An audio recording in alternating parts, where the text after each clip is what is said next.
How are you? Wonderful to meet you. What's your name? Deva. Where are you from? Spain.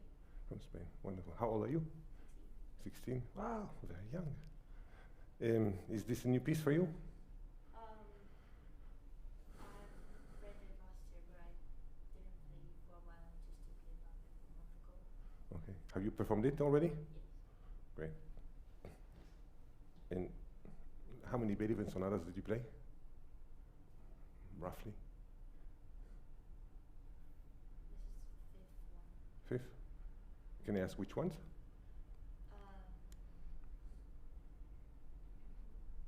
31-3, number 8, 18, and 27-2.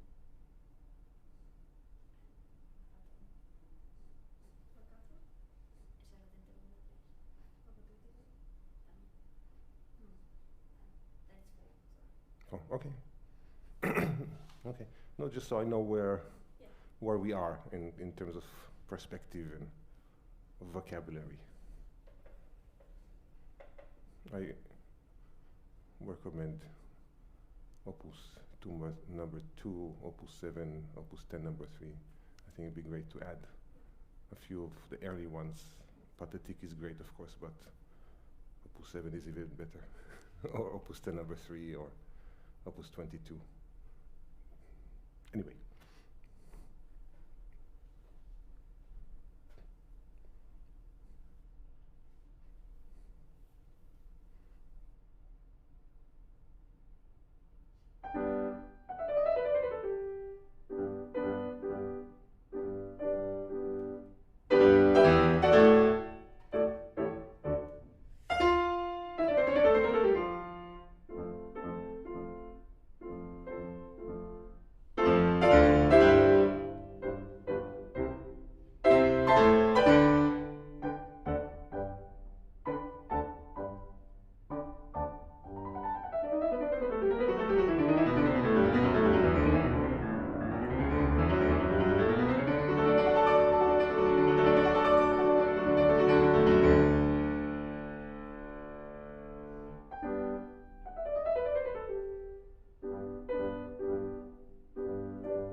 Deva, you said?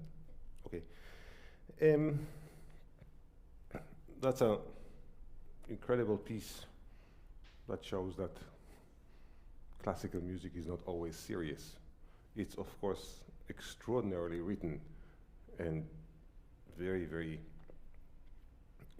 high art. But Beethoven is doing many things here that are simply funny.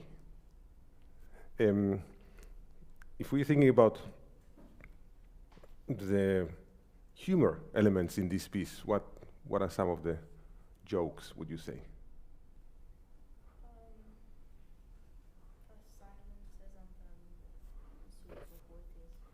The subito fortes, definitely. The semi-quiver. The fact that the hands are never together. Not only that, if you want to do hands not together, it's usually the left hand first, the right hand second. But here is always the right hand first, the left hand second. So of course the idea that the two hands seems to not be able to play together. There are a few things which I want to say in general. I think to a large extent, and we will work as we go, when things get busier in terms of fast note or texture, which is more dense, your shoulders seems to go up. Your head goes down, your shoulders go up. And that's technically blocking you from getting a sound which is freer. Not to mention that it's not something that, from an audience perspective, you are a performer. That's not something you want to see in a performance. But sound-wise is important. The second element I would like to discuss is the idea of dynamics in general. There are, I always tell to my students, the way we write music is extraordinarily limited. The idea that notation is the language we write music, oh, I want you to play loud, I write forte. Yeah, but this is forte in the morning, or is it forte in the evening, or is it forte when it's raining, or is it forte when it's snowing, or is it forte when it's cold, or if it's hot? I mean, everything is different. I find that to a large extent, every time you saw forte, I need to take the special force for this forte, whether it's woodwinds or brass or full orchestra or just one oboe. Forte is like big and to my ear heavy. In this particular sonata, in this particular movement, I don't really find anything heavy. Even when he has chords, but this is not the chords of pathetic sonata. I'm not talking about every composer is so different, but even within Beethoven himself, every sonata is different. The opening of Pathetique, that's a full orchestra chord. These chords, I think, are very fast attack with the arms, but not with weight. So you get the volume, but without the excess of what I like to say, fat in the sound. So in general, I found practically your fortes to be too heavy.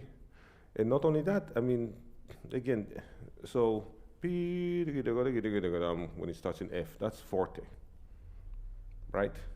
And then in the development section, this place. It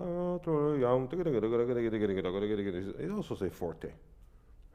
Yeah, but they are completely different forte. One is a forte of a flute teasing us, with more activity.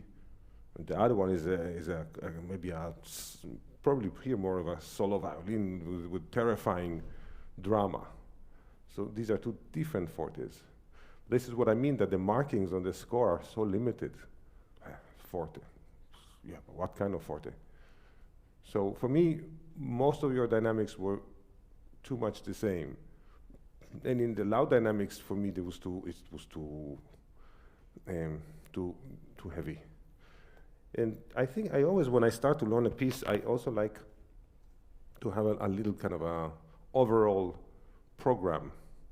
Where is the first forte, where is the first piano, where is the first fortissimo, and where is the first pianissimo?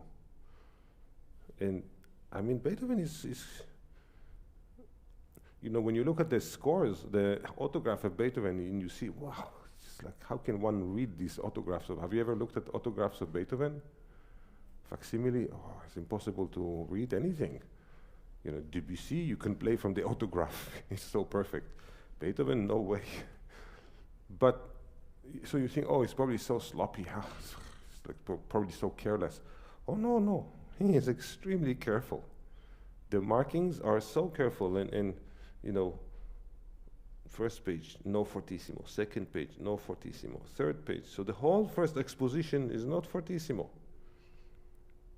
We started development, it gets more dramatic. He starts, you know, has all these contrast of register here, tom, pam, pam, pam, pam, pam, pam, down. So okay, that will probably add, but he still writes forte. Is it going to be the same forte as when you had the flute in F? No, this is probably going to be more, naturally, because he writes octaves and octaves. Okay. You don't need to play louder, it will already sound more. No fortissimo. Ah, recapitulation, the first fortissimo. And then there's one more. And then there's even one more. And then at the end, oh wow, so he does have forte, but he waits until the recapitulation to put them. I like something I want to tell to my students, if you really want to be original, then do what the composer asks. Because it's so interesting, and it's usually very different than what most people play. Okay, so I think let's look at dynamic, overall program of the dynamic, and also how we play forte. That will not. I really don't think, even in the dramatic places here or something, I would not think that this is a heavy here. The next sonata, I can see something that might be more heavy in the first movement in Tempest Sonata. Okay, but here I don't think so. I think many times you have your pedal is too long, especially when we have short notes, but you leave the pedal, so it takes away some of the edge of the sound. If I want to play something which is more crisp, I think that is problematic. And the last element I would like to mention is the idea of tempo, which is very tricky to keep a pulse. I think sometimes it's a great tempo, sometimes it's a little bit careful, or a little bit too slow. Not very slow, but just it's slow in a way of, it takes away the edge, and I think there's a lot of edge in this piece. It's like, this is dangerous. Beethoven is dangerous. You want to try? Let's try.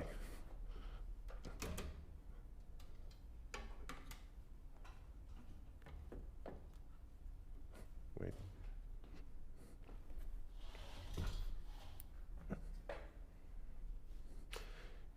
If there's something that I say that you don't agree, please tell me. If it's something that I say that you don't understand, please tell me. It's not, if you don't agree, that's not impolite. It's just will trigger me to try to explain more or to convince you more. Yeah, even that, can I? It's too nice. Write it in. So what I'm doing, can you sit? Rest on me, please. So, write it in. You do it, and I do this. Think that there's a little electricity here. Yeah.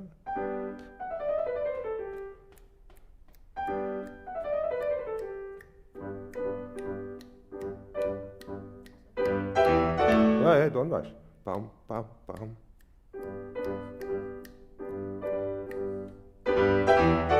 Yeah, so okay. Now let's work on this. Can you please get up?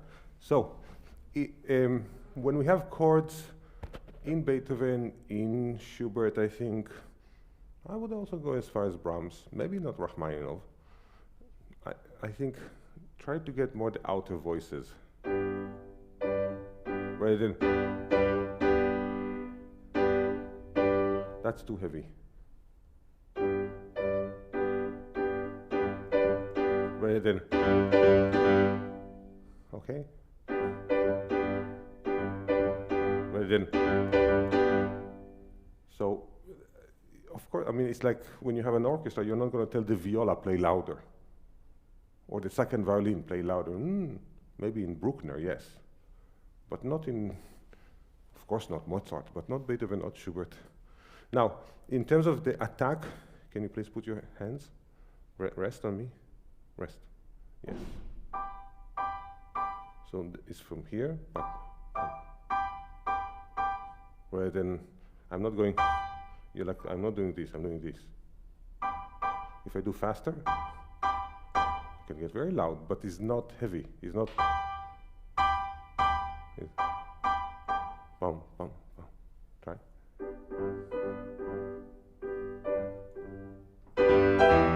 It's too loud. It's too loud. That's better.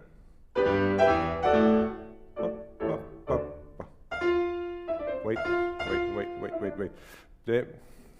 Music in general, classical music for sure, one of the most important ingredients is expectations.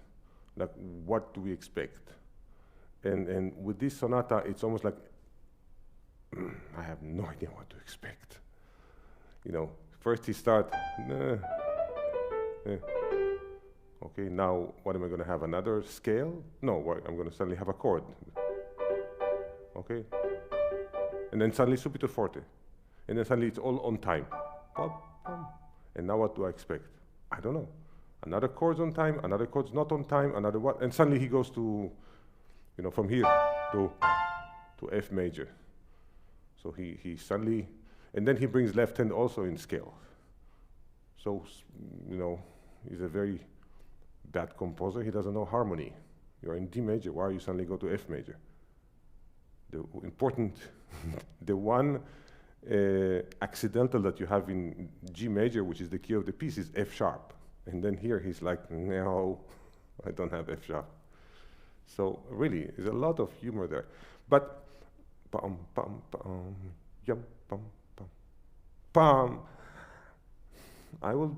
This rest I will be longer without being longer. In other words, if I go tap, tap, pam, that's too much. If I go, pop, pam, that's too early. Yep, pop, pam. So something that, classical music, my teacher likes to use the word periodicity. Periodicity is the idea, is that the music has comma, it has a dot, it has a question, it has exclamation, it has quotation marks, it has parentheses. All of these punctuation markings is in the music. So here is probably, bar 3 and bar 5 and bar 7 is probably comma. Here is probably dot. So when you speak also, you don't have the same space if it's a comma than if it's a dot. Okay? So yep, bop, bum, but that's probably a dot. And then sometimes it's a question mark. Yeah, but okay, so which instruments, since we love orchestrating, and I think Beethoven, and many composers, I think it's great to orchestrate, if only to spark your imagination to have more colors or characters. So this, which instruments would you give it to? Tutti orchestra, yeah? No. Of course not. It's only two, this is one instrument, this is another instrument. This is not a tutti orchestra. But you play like as if it's a tutti orchestra. In other words, it sounds heavy. Who would you give it to?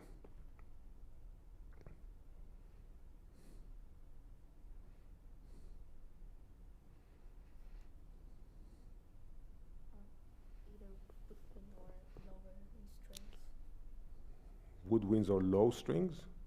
You mean this is a cello? No, no. So,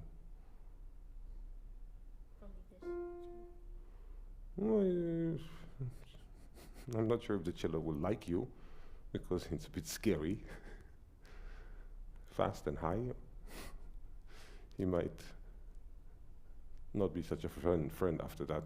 But okay, what is this?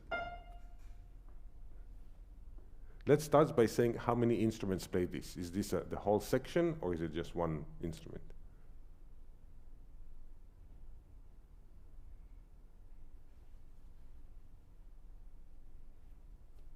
You have 50-50 chance to be right.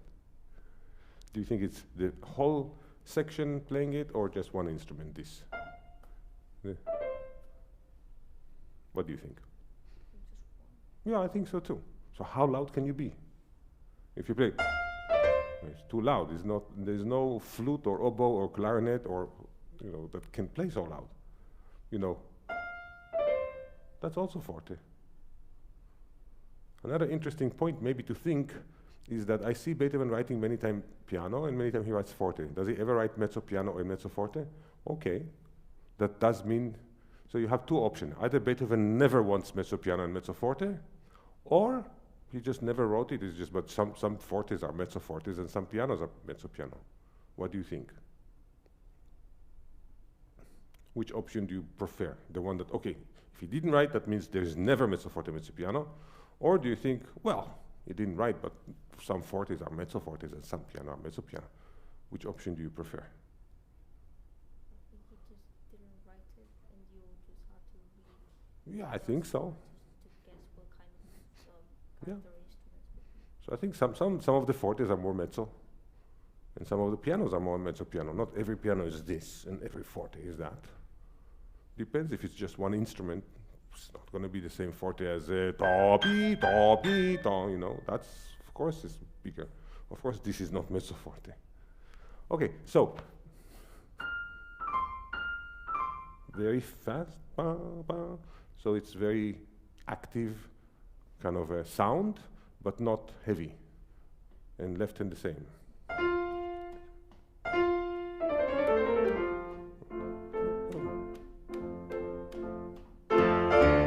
Yeah, outer voice. Bum, bum.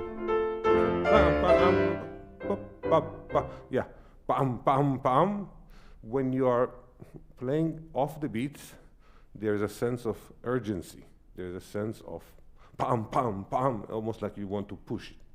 But the pam, pam, pam, there is the opposite character of something which is very dignified, almost courtly, like a king. Pam, pam, pam, pam, pam, pam, pam, pam, pam. So you have this contrast of character.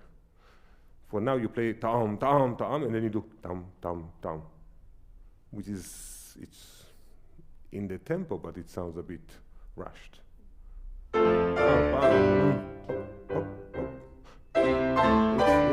Yeah. So if this was fortissimo, how would you play fortissimo this?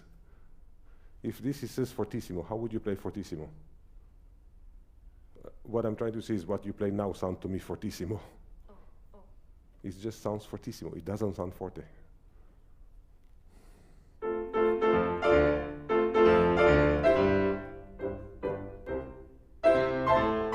Much better. Pop, pop, pop, pop, pop, pop.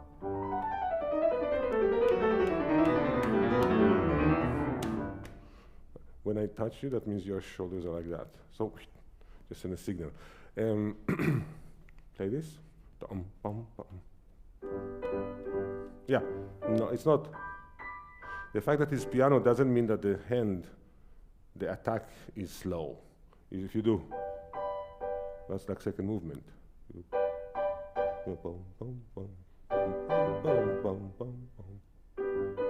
Yeah, I can talk like that. Oh, I can talk like that. And I think this is more like that. This is not more like that. Okay? Okay, now play this.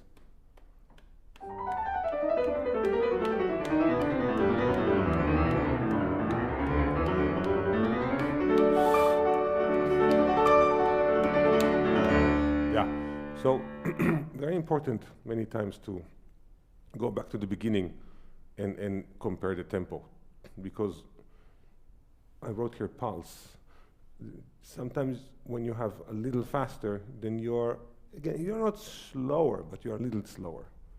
It's not like, oh, in this I play slower. Well, you play one notch in the metronome slower, or maybe two, so it takes the danger.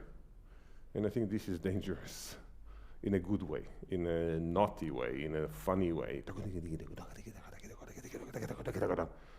You know? One last time. Yep.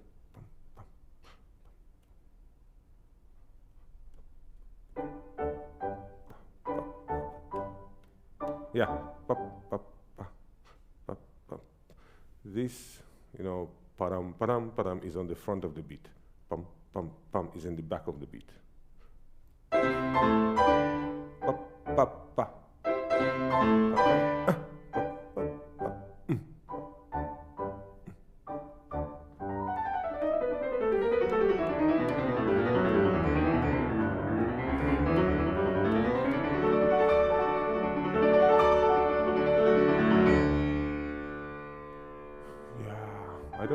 I don't know if I would just kind of leave the pedal there. I mean, once you reach the D major arpeggios, you basically leave pedal down, right? Why?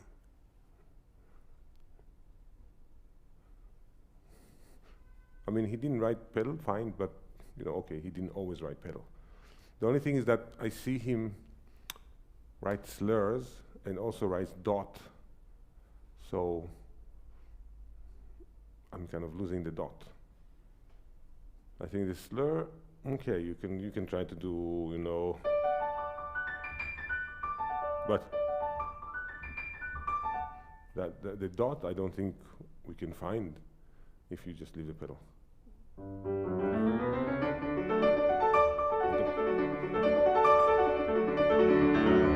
Yeah, it's even more tricky, but I think it's worth it. Come on. Thank you. Absolutely no slowing down. Don't move, don't move. Wow, you're relaxing here.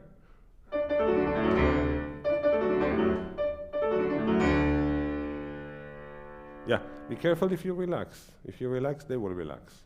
So if you go, you do this, oh, now we can relax. No, we cannot relax because we don't know what's going to come up now. Try. No.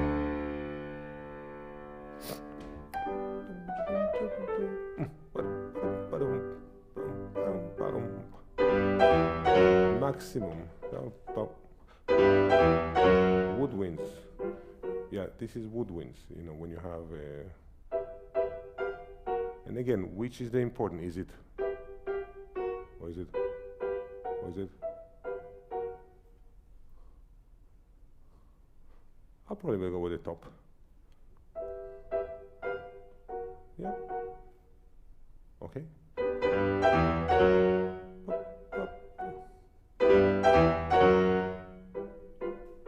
Yeah. Forte and forte. You know. Which one is more? This is forte and this is forte. He's really not helping us with all of these markings, right? Maybe say this is forte and this is plus forte, or this is minus forte, or this is something. But again, these are the questions we should ask. Because all of these markings are like I say, they are the point of departure. They should make you ask the questions. Well, I wouldn't think less forte here. And this?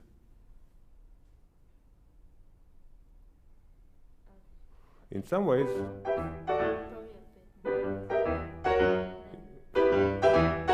oh, I love that.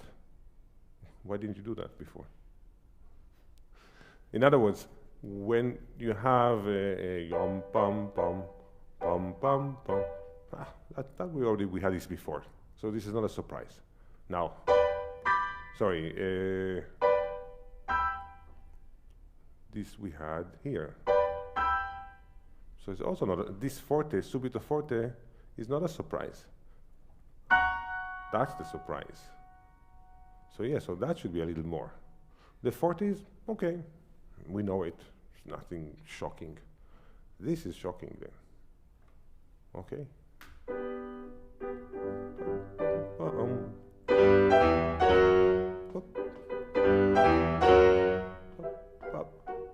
Yeah, I don't know if I will play staccatissimo. You know, not. Be careful not to. Exactly. Yeah. Which, so here we agree that this voice is the most important.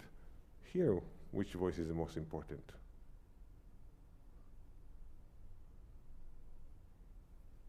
In other words, here.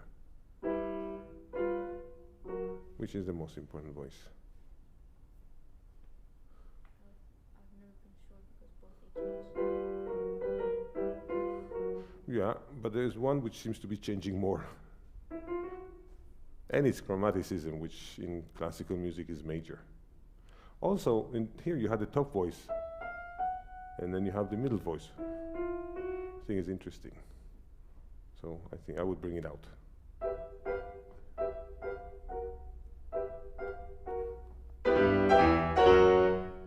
Yeah, Deva, be careful. It's so easy for you to go back to the same forte we had in the beginning. Really, outer voices and lighter. Think, have you go to hear concerts with orchestra? Have you ever heard Bruckner Symphony? Have you ever heard Mahler Symphony? How many people in the orchestra? 80. Okay, Brahms Symphony, how many people in the orchestra? No more than 70. Schubert, how many people in the orchestra? 50. Beethoven, how many people in the orchestra? Around 50 as well. In other words, it's not as fat. So even if it's dramatic, I will not play so heavy. And with this piece, which is, I don't think anything is heavy. Dramatic, yes. Edgy, yes. Unexpected, yes. Heavy, no. It's hard to tell a joke with weight, right? Okay, try.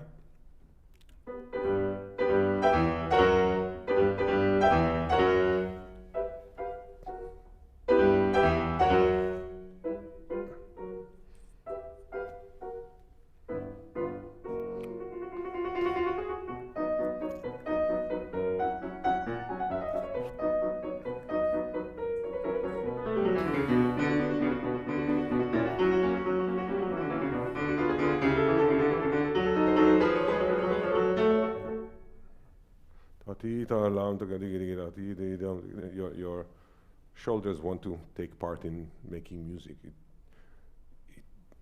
It can take part by just staying loose, okay? I don't find your voicing good enough yet. I don't think I hear really, and especially when you have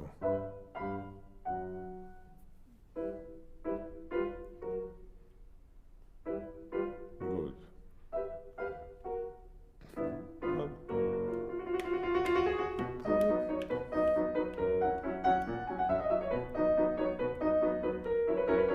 Yeah. I mean, this is good, you know, Bob. And you seem to kind of feel embarrassed that you are jumping. That then you put pedal. I think it's I think we have to always also here not hold the pedal.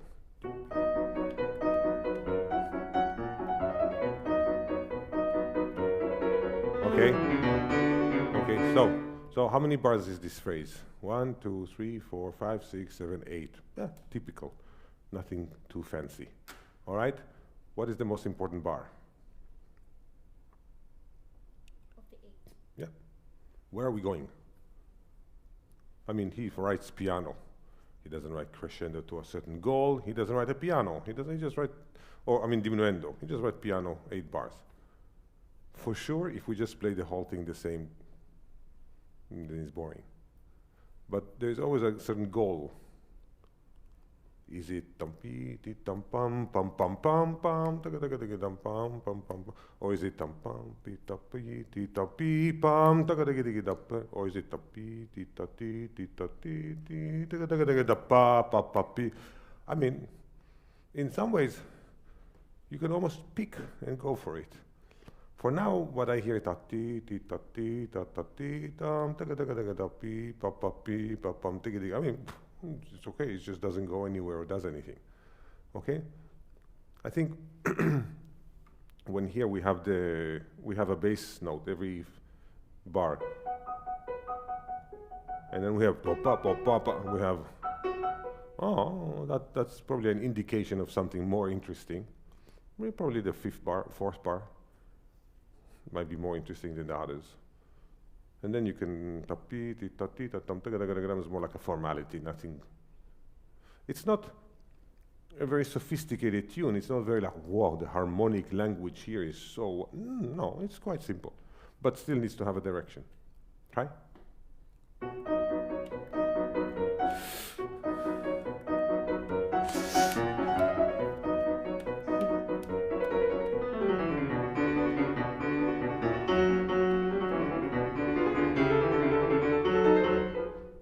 Yeah, I mean, you are, again, which instrument will play that? Cello, the cello section, but that's all. They're not playing in octave, it's not that's all what they're playing, that's what I'm doing. It's okay, forte, but only forte. You know, when, in my scores, usually when I have a forte, I write next to it only, because the tendency is always immediately to play very loud. And many times when I have a piano, I also write next to it only, because the tendency you have, oh, piano, you suddenly drop too much. So, I mean, good, dramatic, very serious, but just know that you still have a way to go, you know. And again, probably this part is more interesting. Go on.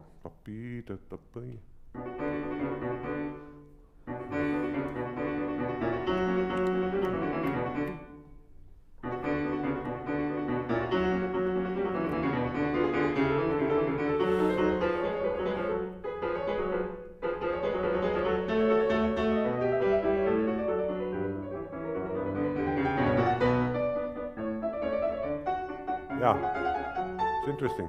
He doesn't write diminuendo. When you make a huge diminuendo. I mean, I agree. Is going down. Yes, I understand. But I think it goes down too much too soon. I hear. I probably will go with this, because this is a minor seventh, major 7. So I probably will go here. Now I'll go fine. So carry until here.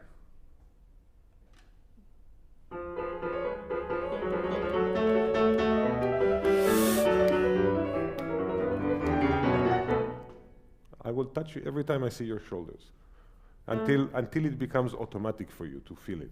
My first teacher would go all the time around me and just did this. Really, just touching, just that you start to be aware that your shoulders, you know, just to send a signal all the time. Relax, relax, relax.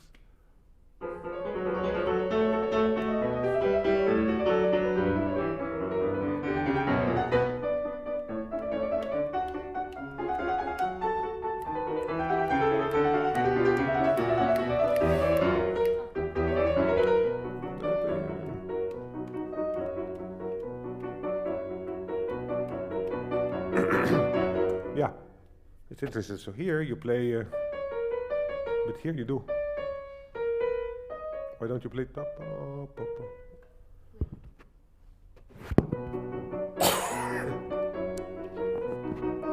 Yes.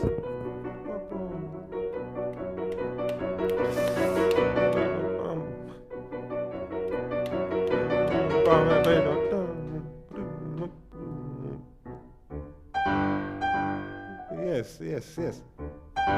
Ah, that was heavy. No, not too much. This is the first one now. Okay, who plays that? You see, that's too much piano. That's too piano. That's dull. That's Debussy. That's like a color. German is not a color. So, oboe, flute, but definitely not. Okay? A little more.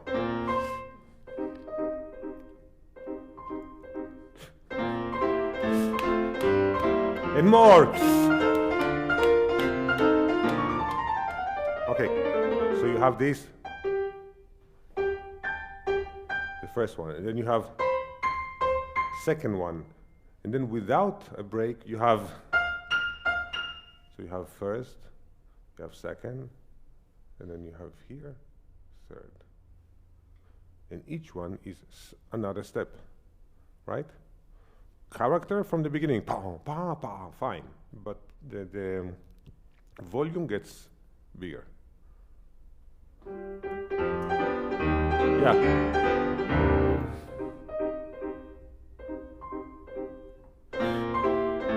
Yeah, I mean, I see you do this. No, you're not jumping. You're up, up, up, not. Don't jump. Yes, yes.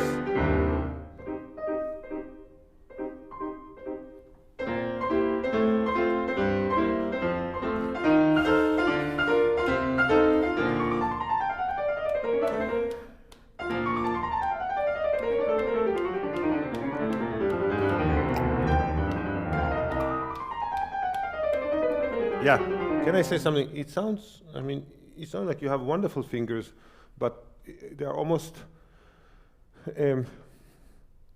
too even in ways that all of the notes sound the same. You know, it's like you're playing, instead of, you know,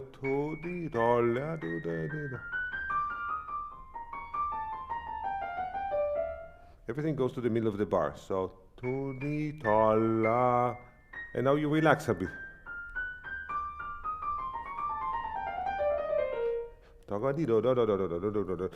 We never, it's like even when you say a word, not all of the syllables are absolutely the same.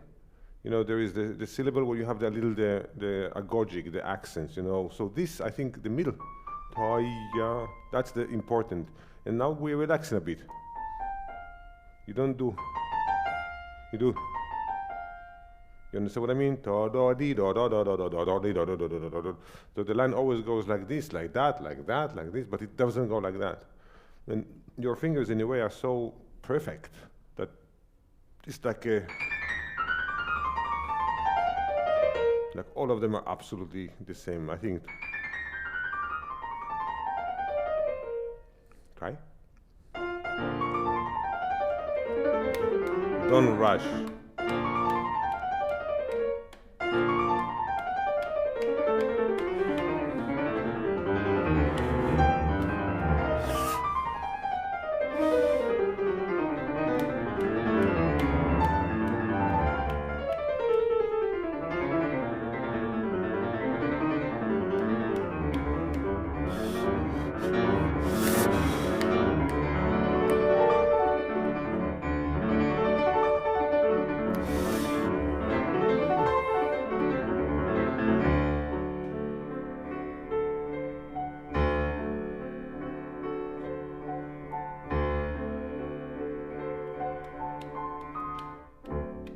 Don't jump.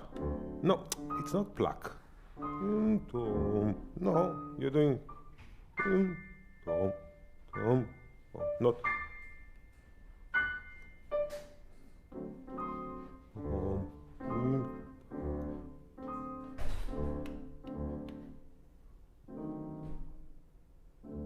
Wait. Yes, exactly. So So here you have not only one dot, you have even two dots.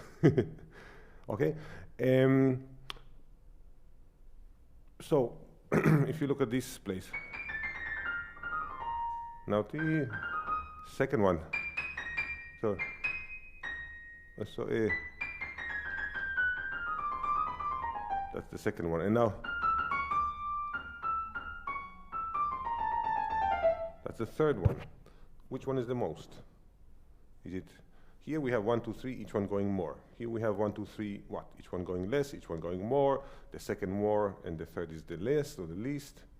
Anyway, these questions you should ask yourself so you can have your plan, the story you're telling. And then, again, where does it go? Like, what is the climax? Here, when you have the sforzandos, I think it's probably the most. Okay? It is practically the same here. Let's do just the ending. The coda.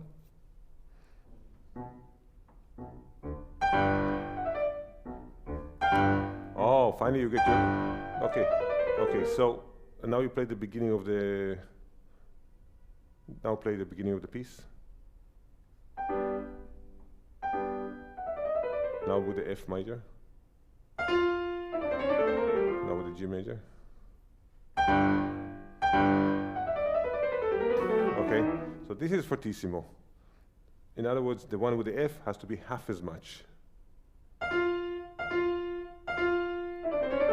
Yes, exactly. So that's also forte.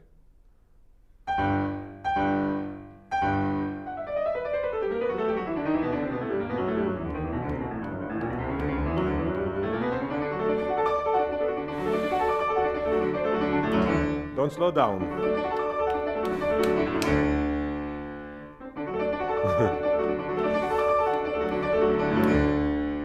Yeah, you're relaxing.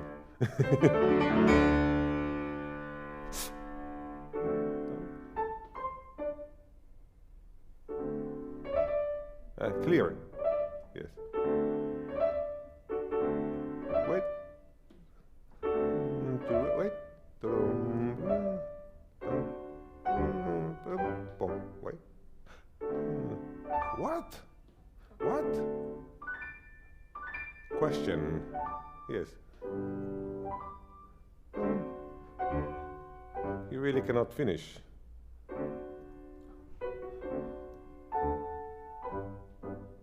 Okay. Now should have been another one. Yam tigradam pam pam pam pam. Yam tigradam dam tigradam pam pam pam pam. Yam pam pam pam. Yam pam pam. Yam pam pam pam. Oh, no! And then suddenly has fortissimo. So all of these things you have to improvise in a way. And sometimes you wait a little more, sometimes you wait a little less. I mean, again, the idea that music is in bars is very anti-musical. You know, because when we speak, we don't speak with bars.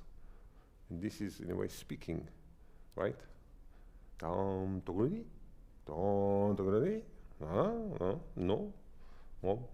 pom, yum, pom. Yum, pom.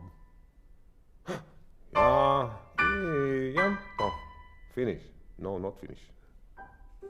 No, not finish. Is it finished now? No, I don't know. Finished? Oh yeah, now it's finished. I mean, it's in some ways. Okay, play, wherever. Never take time between yum, pom, because then you make it finish.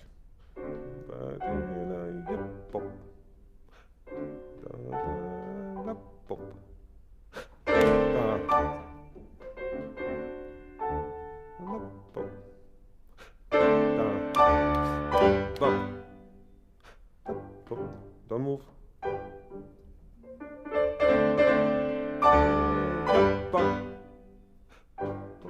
Don't move. Now you can stop. So people really don't know what comes, what is it finished? No, not finished. What? Ooh. Any questions? No. So you have all the answers? Good. What's the tempo of your next piece? Of the next This is Beethoven very jealous at Rossini, I think. Look at all these, incredible Italian coloratura. Yeah. Or maybe he's just like, you know what? Fine, I can do even more. I'll show you coloratura. Like poking fun on these things. What's your tempo?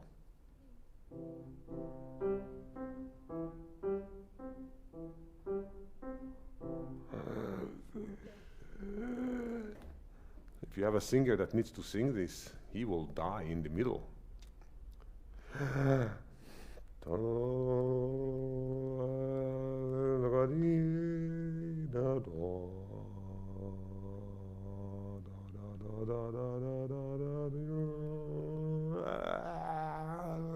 Will die. So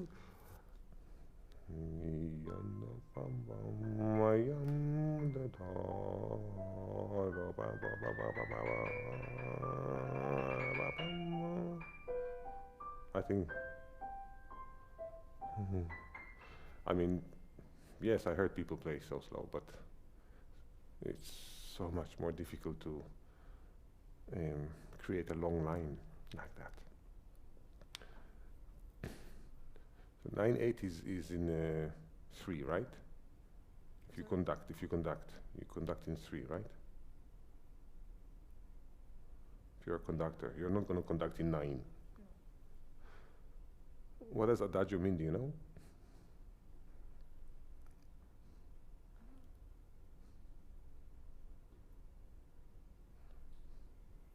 Like the translation of Italian.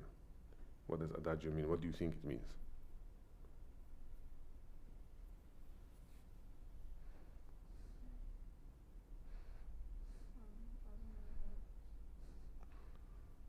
You don't know what adagio? Do you have an idea what do you think it means? I know it's slow. So what does lento means?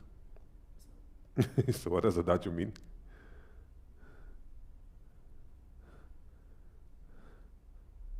A bit more. A bit slower, you mean? No, a bit faster. A bit fast. Adagio means at ease. Like, I guess calm. But doesn't mean slow.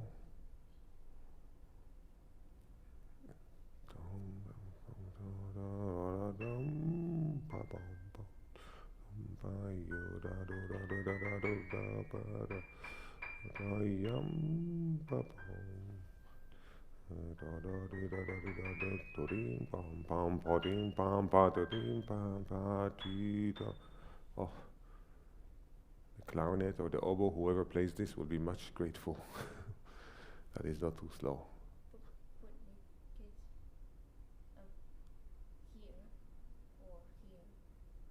Well, first here, I would say.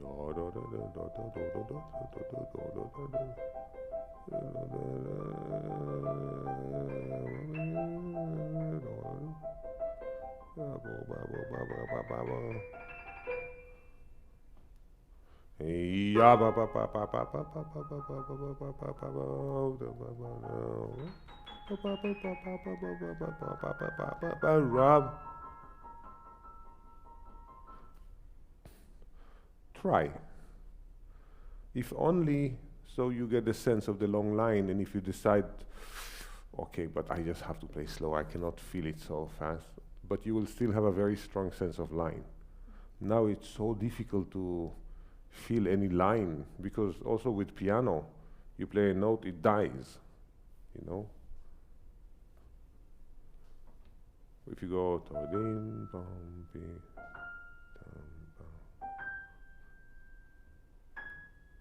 whoa, how can one create a, sense of line?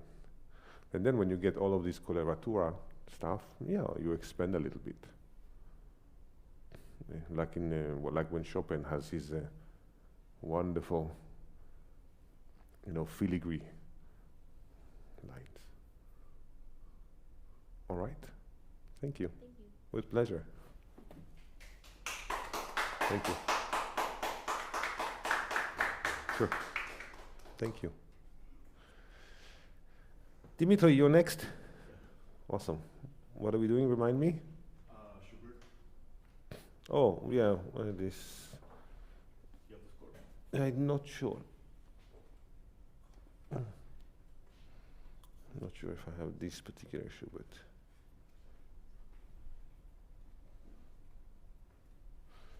Which one is this? It's E flat major, it's D568. Oh, voila.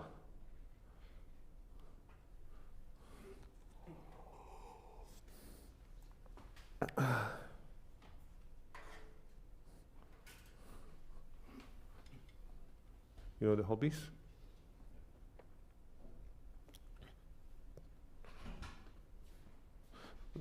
Don't make repeat.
I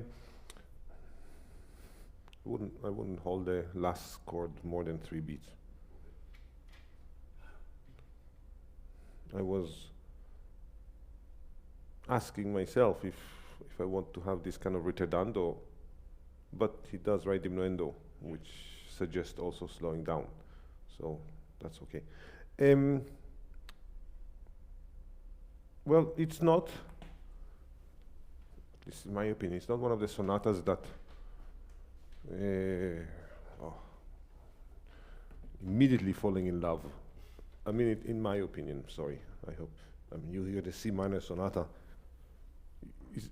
one cannot not react right away to it.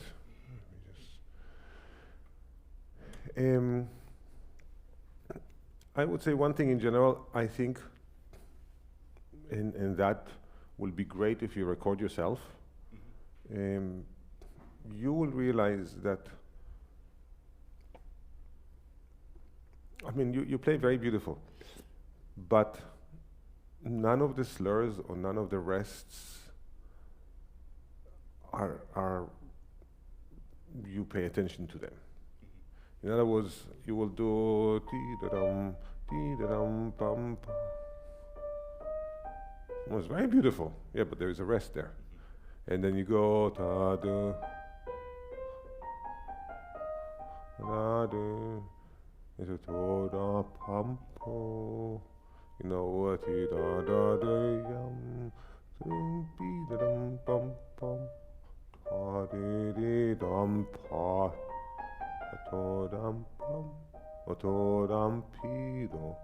There's a lot of agogics and simple, it's almost like a different word, but everything sounds as if you're just connecting, and it is very beautiful, but it becomes very one-dimensional, in my opinion. Even if you have something, you know, and there is potential, and here. So this and this sounds very similar in character. I think there can be more, like more articulation. So you know, that's the one thing I would say, that a lot of articulation you're missing under the cover of very beautiful, soothing kind of playing, but it sounds kind of not one of the great sonatas. And well, you need to make it sound like one of the best sonatas. And I think in this sonata it's particularly more difficult because it's not the C minor, it's not the B flat. It's just, you need to be more defined in your character. That's the first thing. Second thing, and again, you make it very nice. You will do something like a foot pedal. No, like your foot decides the length of the note. Okay. You know, which I think the foot has a lot of wonderful roles in playing, but deciding the length of a note is not one of them. Deciding how much vibrato in the note, because more pedal is more vibrato, yeah. The warmth, the helping a little bit with legato sound, yeah. Length, no. So you will do this. So your fingers goes off, the foot is down. In many cases. So I don't think that's the role of the foot. And the last thing I would say is similar, the idea of expectations. When there are extraordinary things that happen, I think there can be more wow. Like this complete change to E flat minor, whoa. I mean, I know lots of pieces in E flat major. I don't know so many in E flat minor. I mean, there is a beautiful Janacek sonata, there is the last intermezzo opus 118 by Brahms, but it's such an extraordinary choice. Even in Beethoven, that wrote so many pieces in E flat major, the heroic key of E flat major, how many times did he modulate it to E flat minor? It comes to mind? No, not really, no. I mean, it's in the Lusadier, I know. there's the F minor place, but the E flat minor, I mean, maybe a little touch here and there. Yeah. It's really extraordinary. Let's see if we can. Allegro moderato, typical Schubert.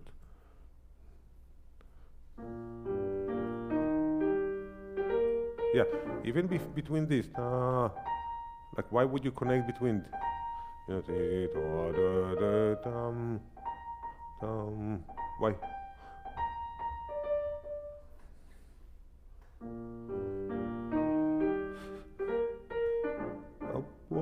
Yeah, why is the last? These are all quarter notes, so why is the last one? Boop, boop. Yeah, you might want to but all of them I think are the same. Bum, bum, bum, bum, bum.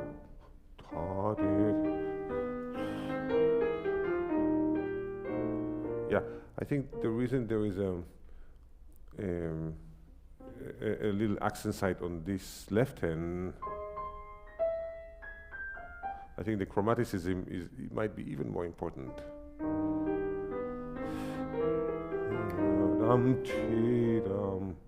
Yeah, it's interesting that the here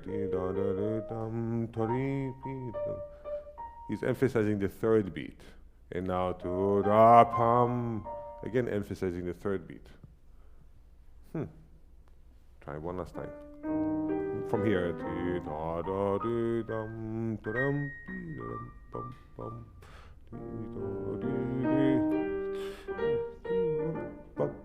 yes, it was good, but not yeah.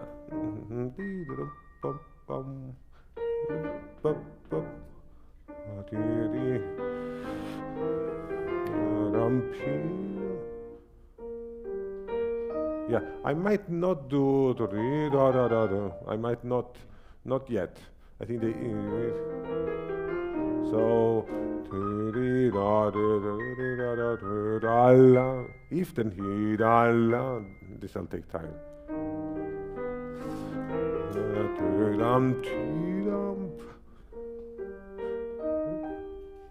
Okay, the second one more or less than first? I'd say less because the register is different. I do less. I know. It's dangerous in top register to play less, just because then it starts to sound dull. And I think not yet. Also, it's going to go to further. So,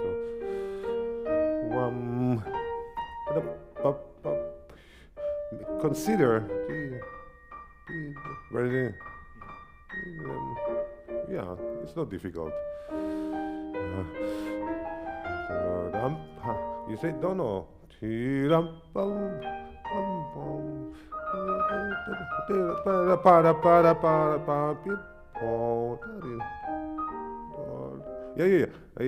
Wait.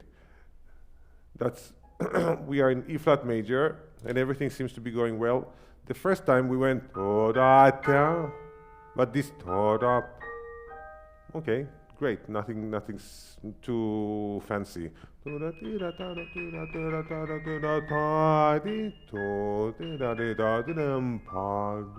Oh, that's shocking.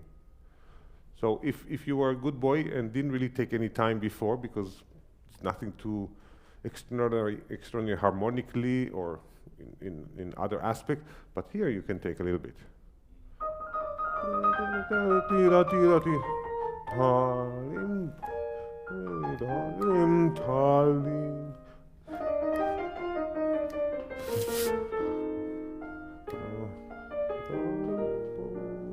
Yeah, but no, but you took time here. This is yeah. I would place the E flat minor. Here you have that's surprise. That's nothing. So I would place the first note. So the first one because of the chromaticism in the left hand and the deceptive cadence. The second one, there is no deceptive cadence. You know, it goes to E flat but you didn't know it's going to minor. So just the beginning of the E flat minor, I will place. I will go da da da da da da da da da pam. You understand what I'm doing?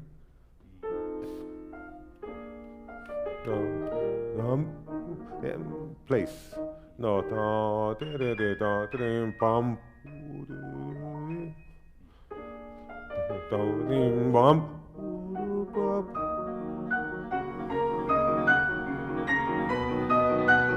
Yeah, I wonder. Okay, I like the placing more. The E flat minor is it's a shocking, right? It's a staccato. Yeah, in some ways, yeah. I don't think it's a I guess like if he didn't write anything, I probably would have played legato, you know. So Schubert knew we're gonna do legato, so he wrote dots. But is it? I don't think so. It's like, yes.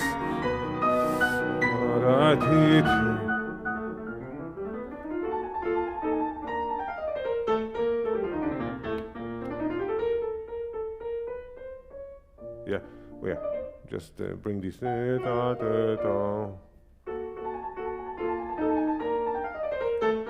Yeah. So you have and then the left hand joins. Bring the left hand.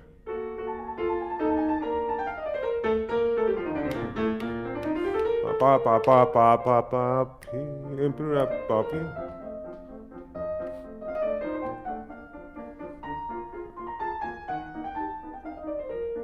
Yeah. The ritardando.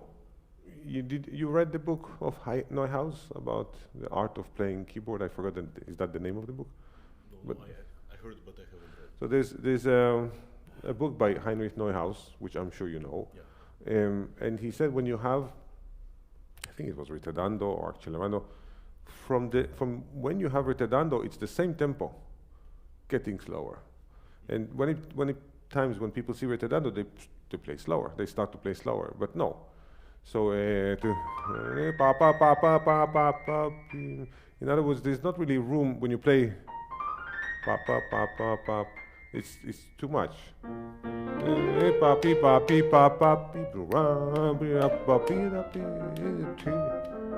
The same thing when he says, when you have accelerando, from here is the same tempo, getting faster.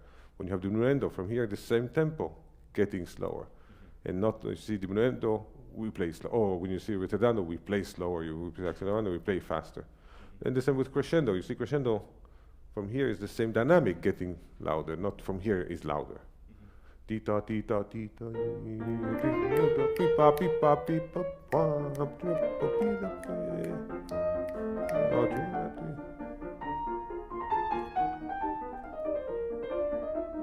One stick. Wait. There's something. Yes.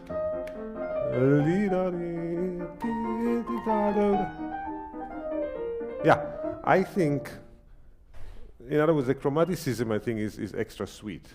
Now, and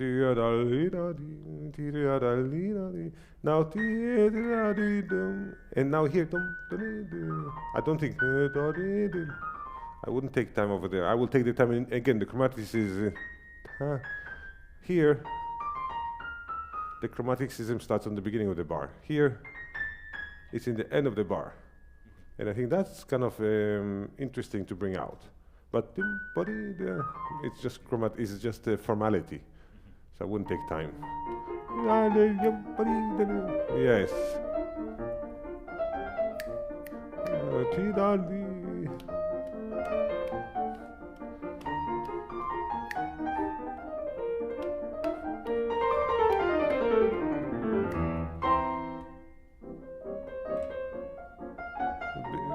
Yeah, for me, your piano is a little too dull, too small.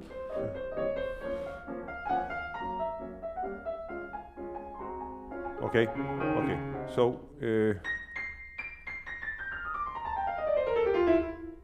I think this eighth note should be shorter. Yum, yum, Da ti da ti da.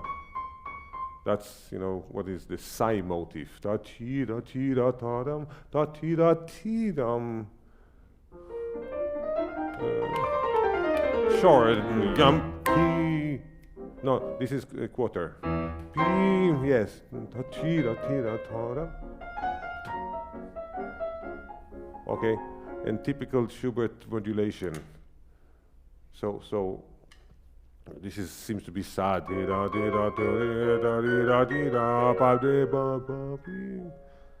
So go, and this is where I think the little agogic, the time. Even more. This is where we go.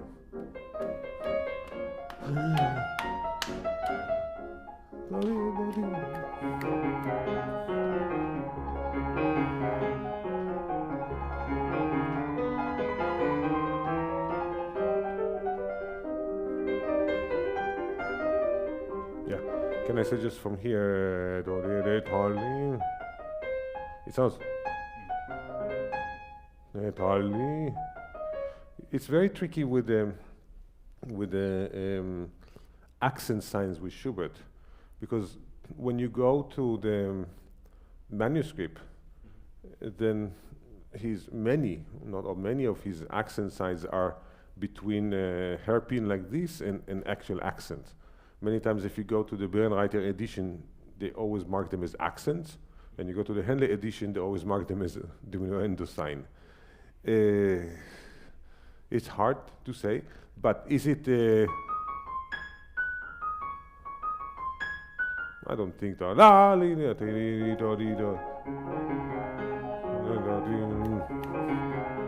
Nice.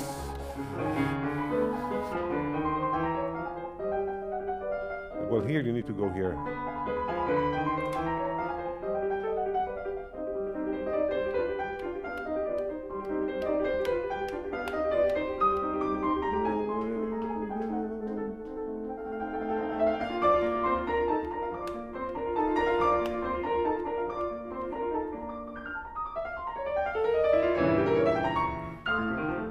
Yeah. You see again, pedal. Yep. Nice. Oh, that's a cheap legato. Not fair. So how do we play legato when we... Yeah, I think when we have a legato over octaves going up, I think it'd be good to change in the fifth finger. So here I will change to 3. Yeah. Fine. Yeah. When you go down, how would you change? No. If you have octaves going down in jumping, how would you do legato? No. Here fine, but here you have to change here. Yeah.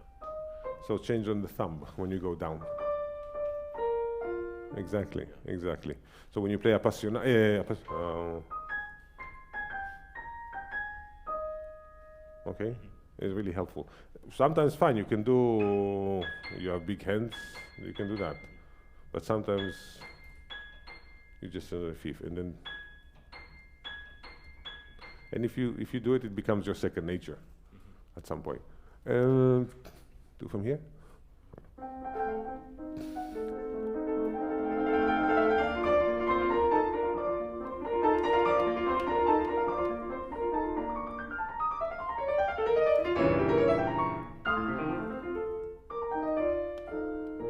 Okay, when we have a slur,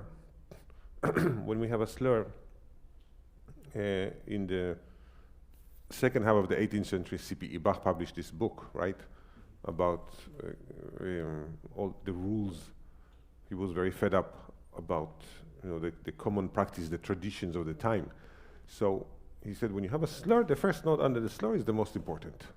Now, you can argue very well that this is not 1753 or 54 when the book was published. This is, 1810, whatever. This is probably 1817 or 18 when he wrote this.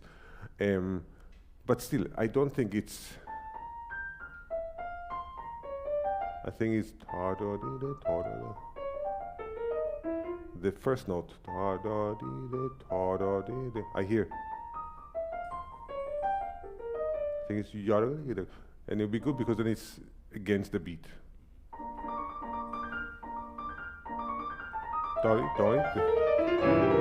Yes.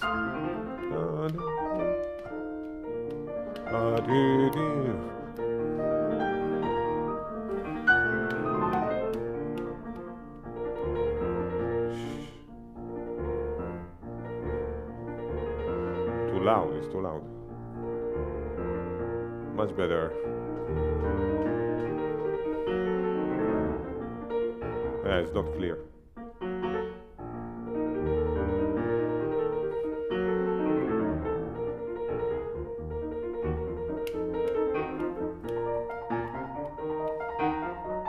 Yeah, be careful not to.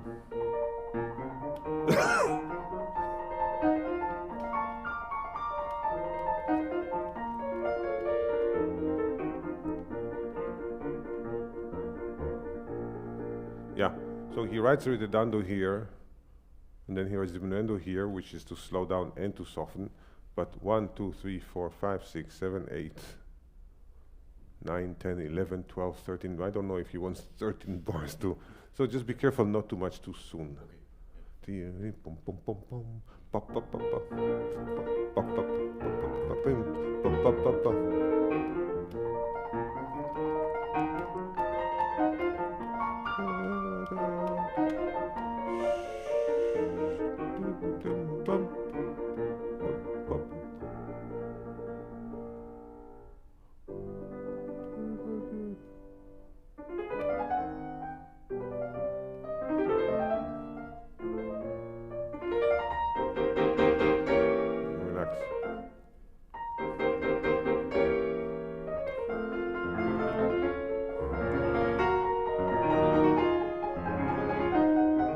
Yeah, something in general that I find here, when you have theme in the left hand, you know, if this theme was in the right hand and the left hand would have been this kind of Alberti bass, the balance would have been much better than when it's the opposite. When it's the opposite and the left hand has the theme and the right hand is the Alberti thing, then yeah, you play the left hand as a melody, but the right hand is too loud. In other words, I think that the balance should be much more in favorable of where. So here, when you have the same thing, I want to hear, every time you do, I hear this. I don't want to hear this.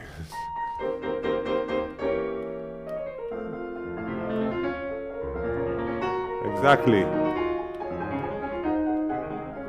Yeah, and the other thing I say again, lift the pedal. Exactly.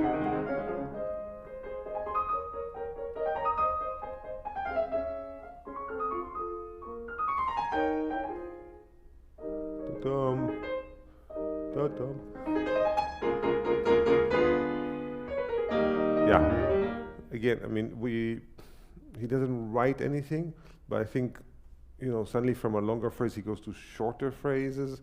Is if he's searching for his place, he's asking for a question. That's why I think there can be a little bit of time. So when you play,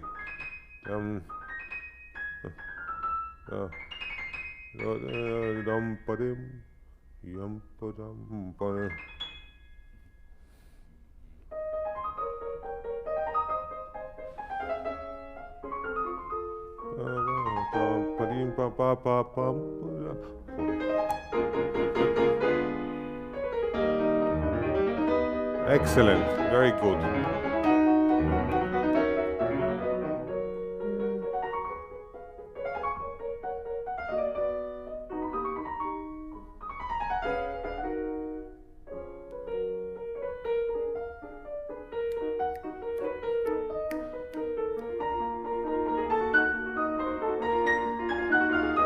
Yeah, I would go not as much as you can.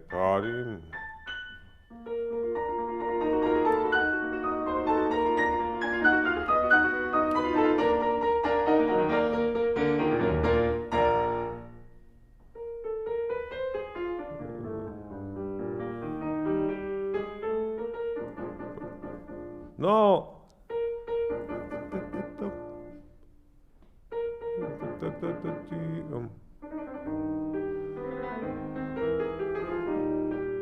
Yeah, no.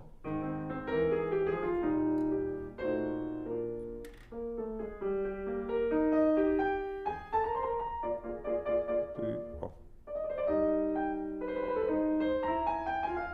Up.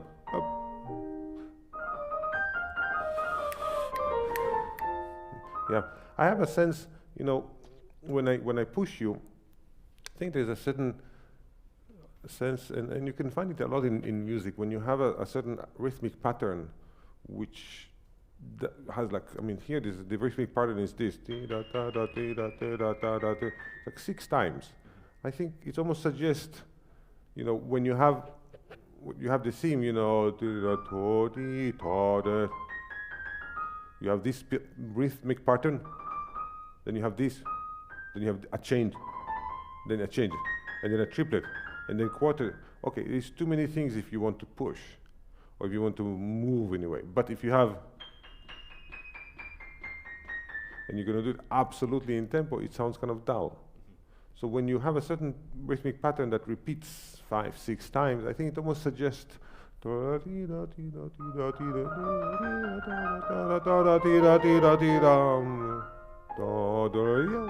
And here, when you have again, it's a little question, a little answer, and chromaticism.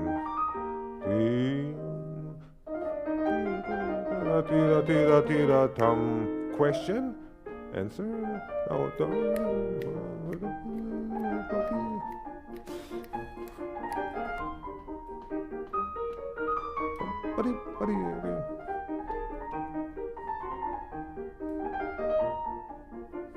Very nice.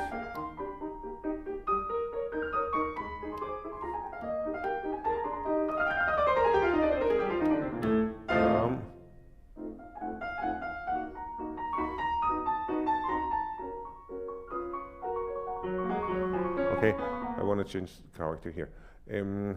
So really look at when a theme has different rhythmic patterns all the time, then of course you need to speak each of them. And when it has one rhythmic pattern you repeat, there's a possibility. Nothing is black and white. Possibility, but that it kind of moves a little bit. It's all subtle, but I think it's like almost asks for it. When you have yam pam, a little longer.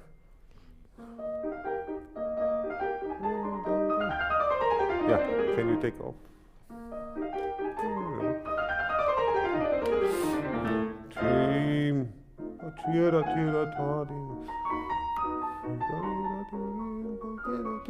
Left hand.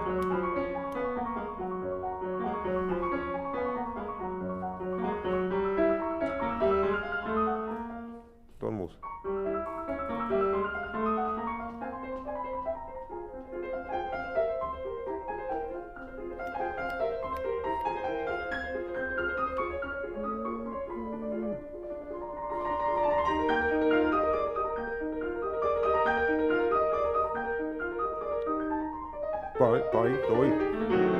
What?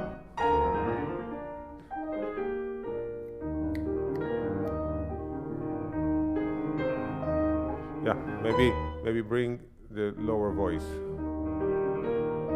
No, I don't hear the thump. Yeah.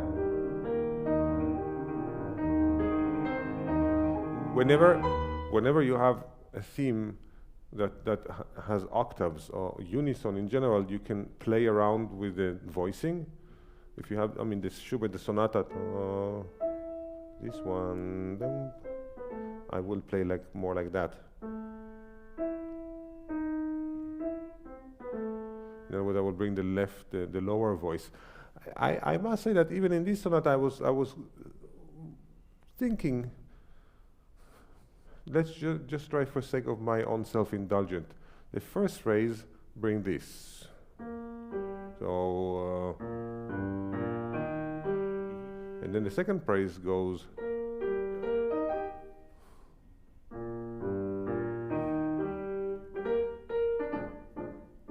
It can be a possibility. And then here you bring the top voice. Yeah.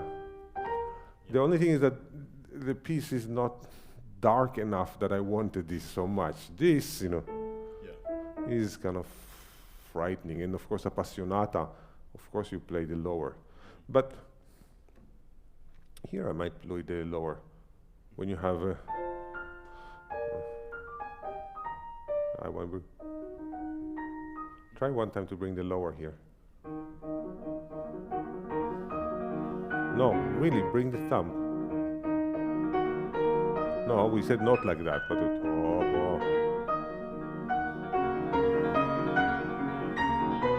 So, because it's darker, I might bring the thumb more than the top. Because this, again, when we go to this place and it's kind of the coda, I think there's a possibility bringing the darker side. Yeah, I like that. What do you think?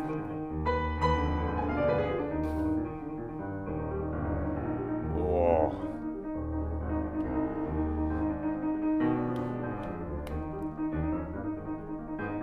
Yeah, not staccatissimo. Pom pom pom pom. Pom pom. Yeah, I think so.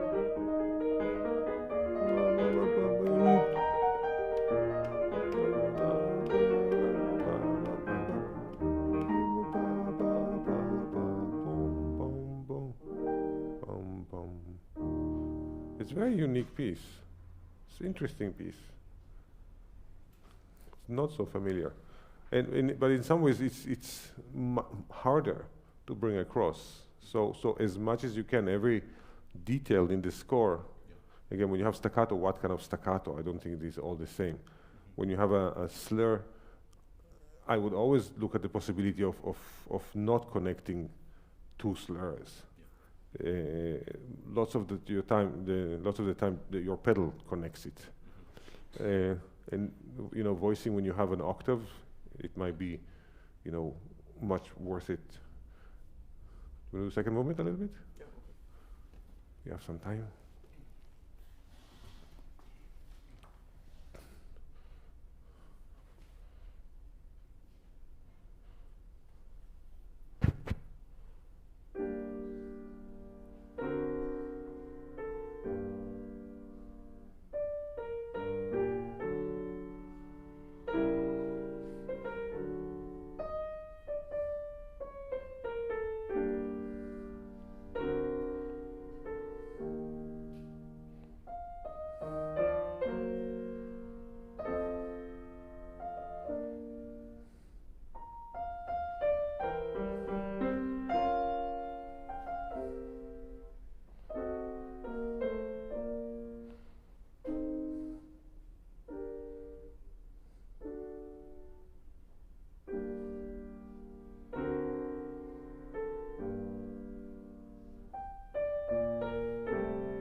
What do you think about the tempo? Maybe it was a little too slow. No, maybe I will move a little bit. Yeah. If you are a conductor, this is 2/4, so it's 1 2 1 2. If I need to conduct something presto, so 1 2 1 2. That's probably presto, right? Yeah. I mean, if you do this, no one can follow. Yeah. 1 2 2 2. If you go to allegro, 1 2, that's probably allegro. Then less than that is allegretto. Yes.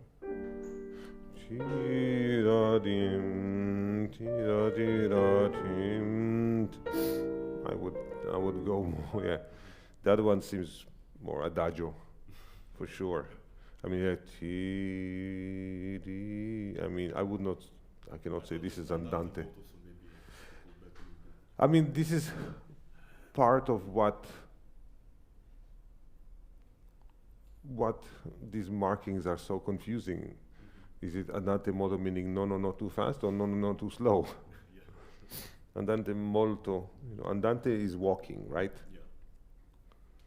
Oh, your tempo. I mean, I would not get much if I would walk so slow. It felt too slow.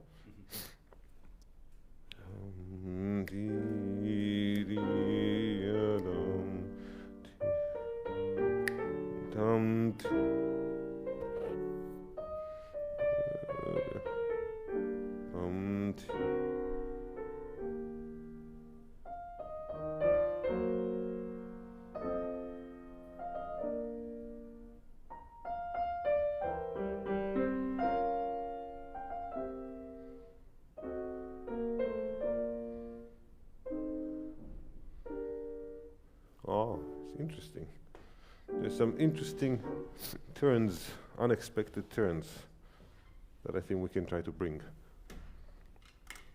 Nothing fancy here. Ti-da-dum, ti-da-da-di-da-dum, ba-i-dum.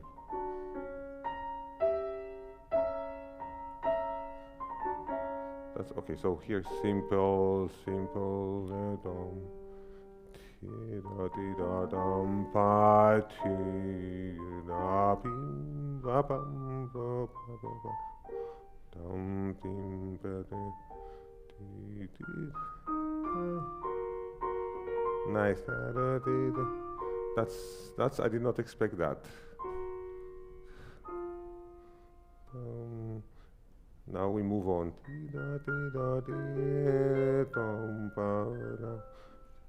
This is also not expected.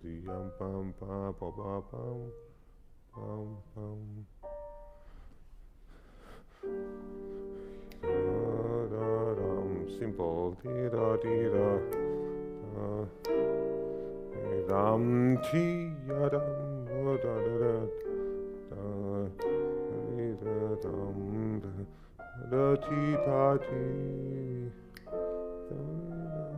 Now moving. Now take your time.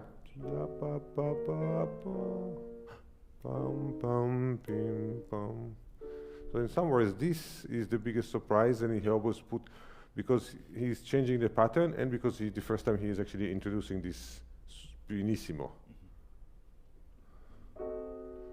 It's like it seems symmetrical, and it's such an asymmetrical phrase. Yeah.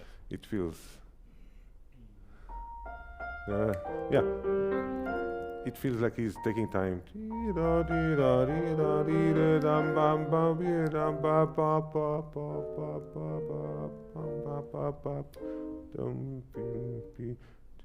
What?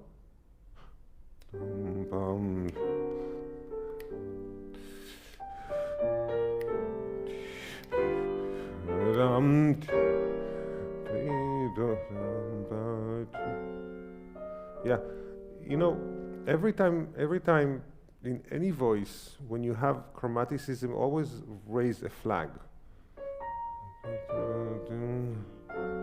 I don't hear. Yeah, no.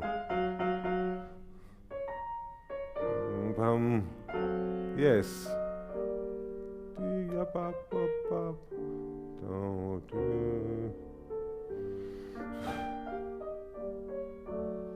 ti pa pa pa pa pa pa pa pa. Yeah. So in general, in every place, Mozart for sure, Haydn for sure, Beethoven, Schubert, when you see some chromaticism, always see if it's important to bring it out. Because I think to many of them needs a certain voicing, okay? Now, this portato is not so commonly used, but almost tired. Now when you have these grace notes, you know, you're playing them a little bit like grace notes. In other words, I don't know if it's, and I hear, it's not, this is not what it is.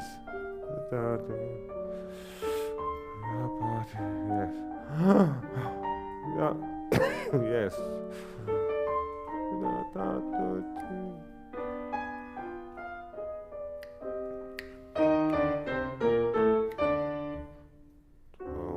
Yeah. So as much as you can make little differentiation of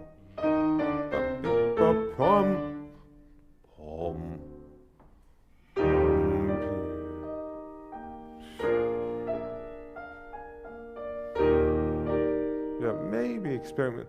Can we do one time without connecting? Yes. Wham. Yes. Wham.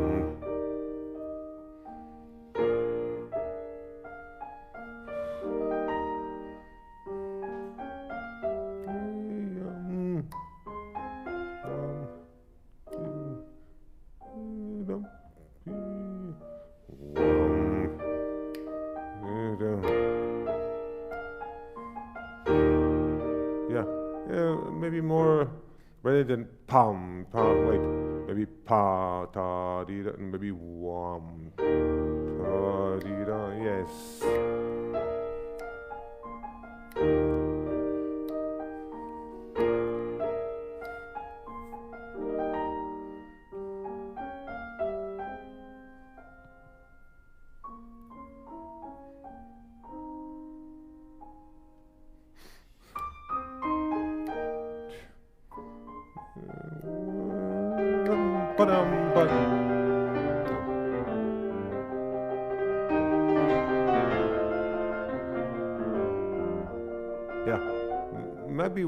Might be worth checking. Yam papam papam might be worth checking in your manuscript, because many times Schubert write these, you know, dotted.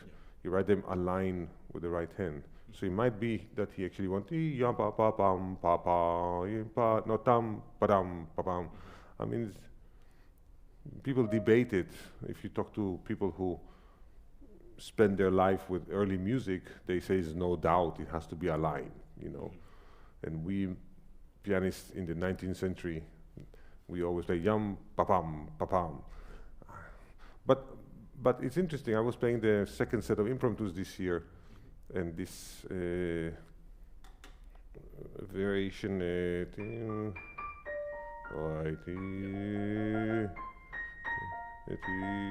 then he said. And he really, you see that he's aligned. He really aligns it with the left hand. So look at the manuscript, and I'm sure in IMSLP they will have there's a good chance they have a facsimile, and you can see if it's aligned with the right hand. With left, I think it helps. When you have these big chords, I remember, you know, Fleischer, he said, you know, is it wa, is it pa?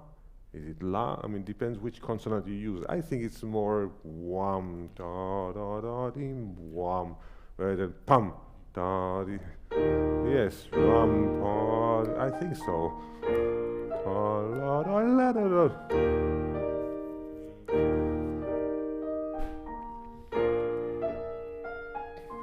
And the only thing I would say that is, again, not helping is that this repeats here.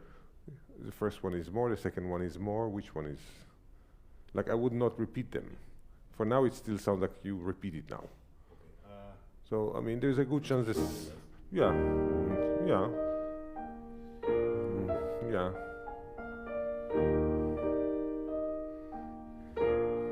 I think so.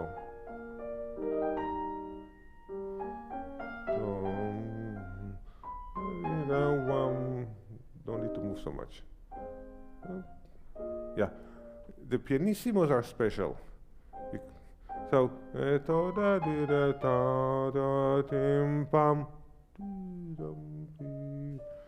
place them.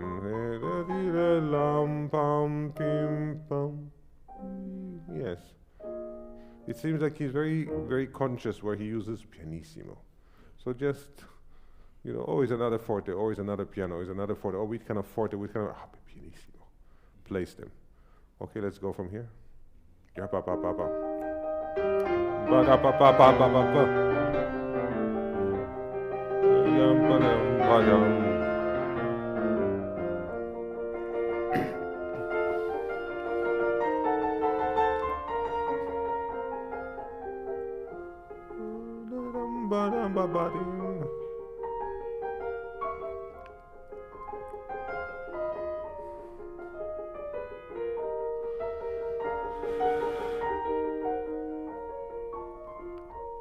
Yeah. So again, we have a chromaticism.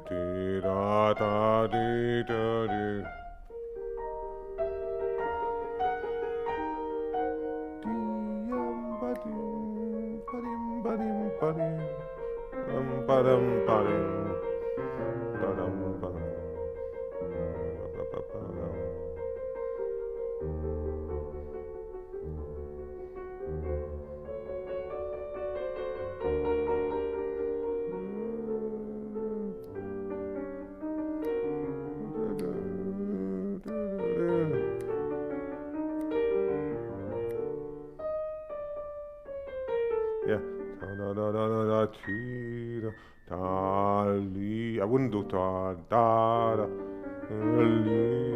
yes. Yes. I think it's almost like Schubert has a special way of treating accents, and some of them are just like expressive, you know, agogic. Ta li da dim dum li. Make sense? Anyway, we need to stop. Yeah. Ti da ti da ti ti. Yes.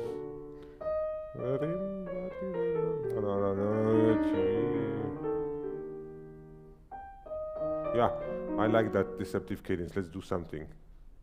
No, before that. Yes. Did we have this before? No, okay. Yeah, that's simple. We don't need to do anything.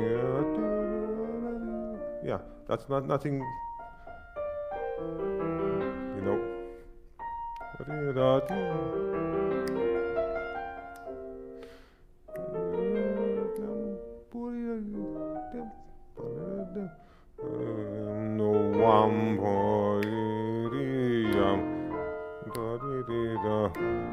Yeah, it has to be a faster tempo, also because tonic da-dee-dee, dominant da-dee-dee, tonic da-dee-dee, dominant da-dee-dee, tonic da-dee-dee, fourth da-da-dee.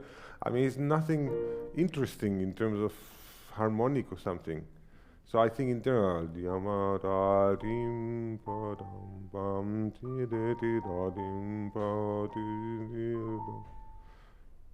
okay, we need to stop. We need to stop. But, you know, when we pick a tempo, I remember once I had a conversation with a good friend, Andreas Steyer, about, like, my God, this Bach, the partitas. I mean, you think, oh, Alaman has a certain tempo neighborhood, and Courant has a tempo neighborhood. You know, they're all, you know, Alaman would not be this, and Courant will not be that, and so maybe there's a certain commonality of tempo. And you look at the 6 Alamans in the partitas, and they are like 100% different from each other. Really, it's ridiculous. It's like tempo-wise, everything, they're so different. But it depends on the harmonic speed, like how many harmonies per bar, you know. You know, the first Alaman, of course it's going to be fast because there's no, I mean, it's only one harmony per bar. And when there's like 4 harmonies per bar, it's not going to be so fast. So there's, and here I think, you know, there is a lot of simplicity in the yom, pa, di, dum, yom, ta, ni, ta, di, di, ta, di, di. It's nothing to linger on. Especially da di da dum di da di dum. Again, I don't think there's something to linger. And when there is, then you can take some time. All right? Anyway, thanks so much, Dmitry. It was nice. Thank you. Who's next?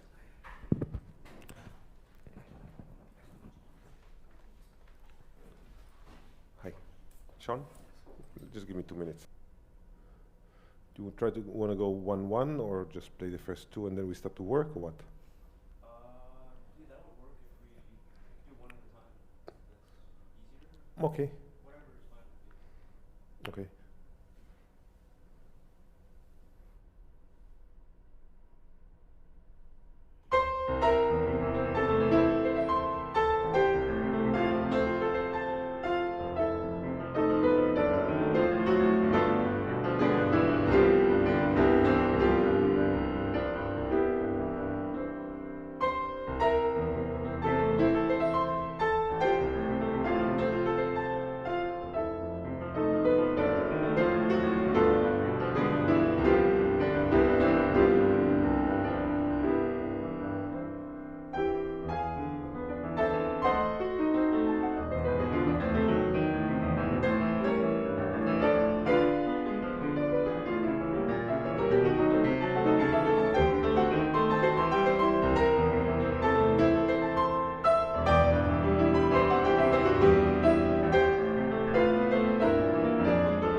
We can work on it.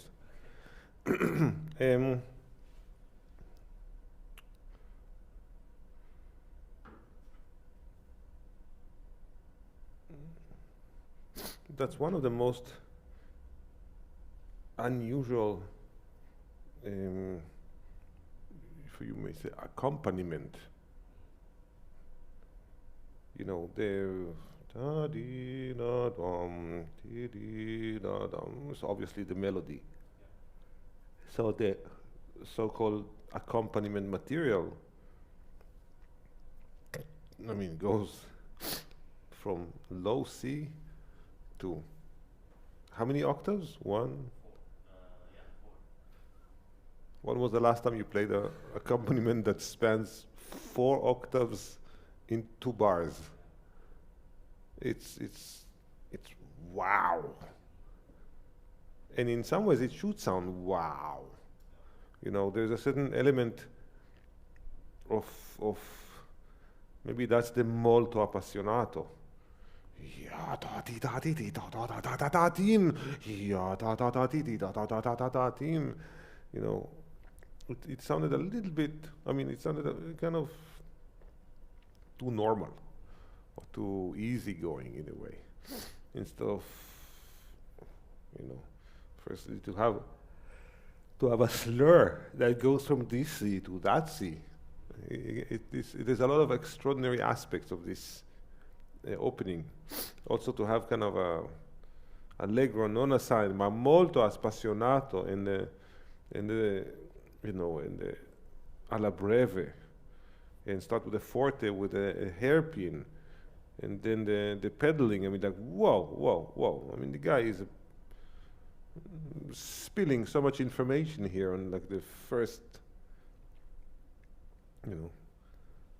bar in terms of how much information he's giving us. That's the first thing I would say. The second thing I would say is that, I mean, he gives us kind of pedal markings, but he never gives us when to lift the pedal. But I don't think that means that then he just means to keep the pedal and just change pedal. I think like between I don't know if I will just change pedal there and not have a little bit air. Or if, okay, let's say we do this, maybe then I will take a little air, because after that you don't have any air. Excuse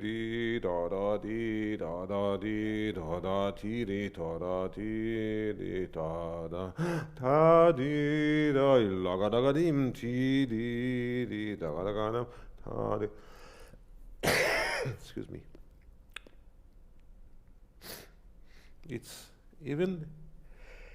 very interesting, even that is so kind of it spans 4 octaves, and it has this open arpeggio and right hand with chords and octaves, and he's very careful not to write more than forte. Might write forte and crescendo to sforzando, but he doesn't write fortissimo. When is the first fortissimo? Not in this one. Where is the first fortissimo in any? Of The third I'm in the third one. I don't see fortissimo. one, right? Maybe not in all of it. Oh, there's one fortissimo at the very end of the Well, the very end of what? third piece. Really?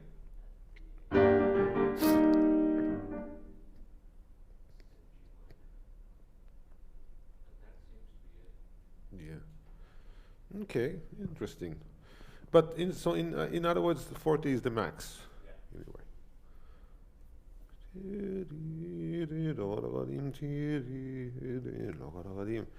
Play just the accompaniment. Ah, that sounds a bit of a drunk accompaniment. Yeah, I hear ta da da da di da da la da da da dim. That's what I mean. If I'm singing it, I would not sing da da da digi digi da da da da dum.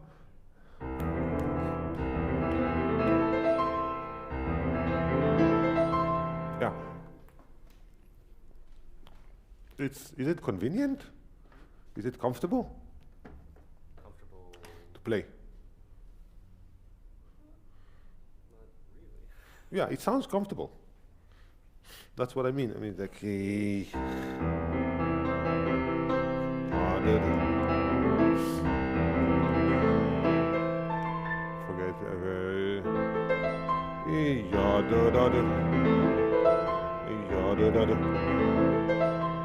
It sounds a bit so young.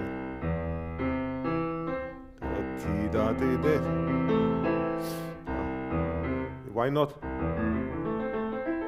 Why not? Why? Like that somewhat awkwardness, but that physical effort.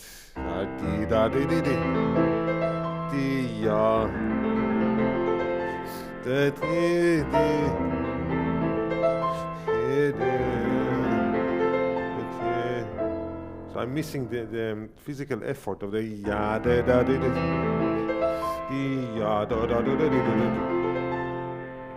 Would have been much life would have been nicer if it would have been,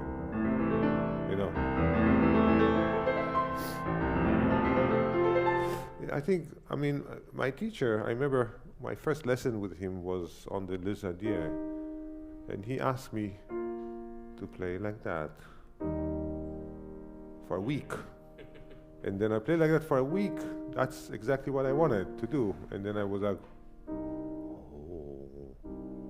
So in a way, I would not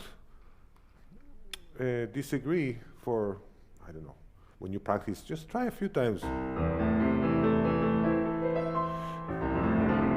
know.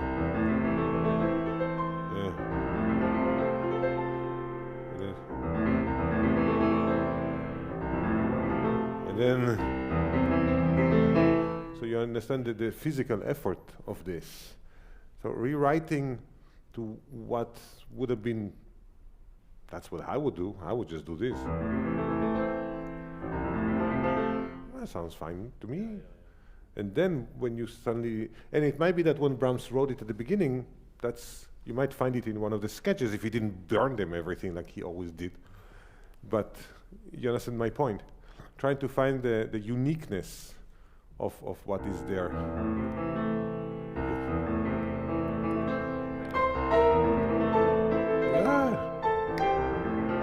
Yeah, that sounds good. Now,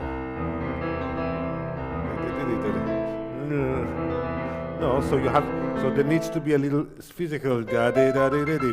No, not. Yes. Ya ta ta ta ta ta ta ta tam. La ta ta ta ta ta ta ta ta ta ta ta. Yeah. You understand what I mean? Ya ta ta ta ta ta ta ta tam. Ti la ta ta ta ta. Not yaga daga digi daga dam. Ti yaga daga digi. No ya ta ta ta ta ta ta ta tam. Ti la ta ta ta ta ta ta ta tam. That's what I mean. Ah.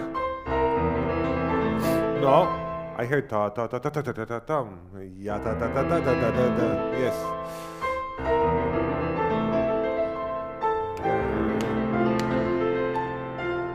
Yeah. So, but really work on the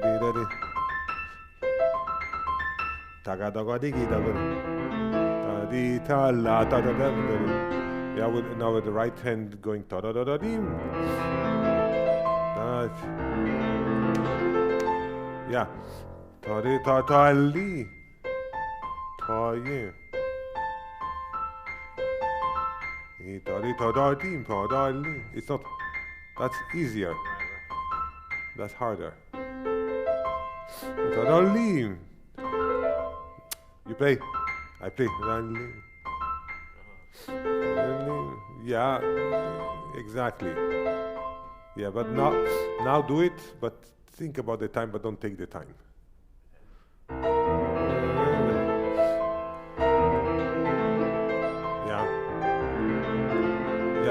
You are very quickly go back to how you played before.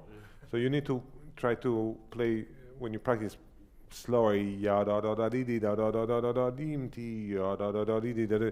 It's almost like lava in terms of how powerful but slow at the same time. Ti ya ta ta ta ti ti da da da da da da dim ti ya ta ta ta ti ti da da.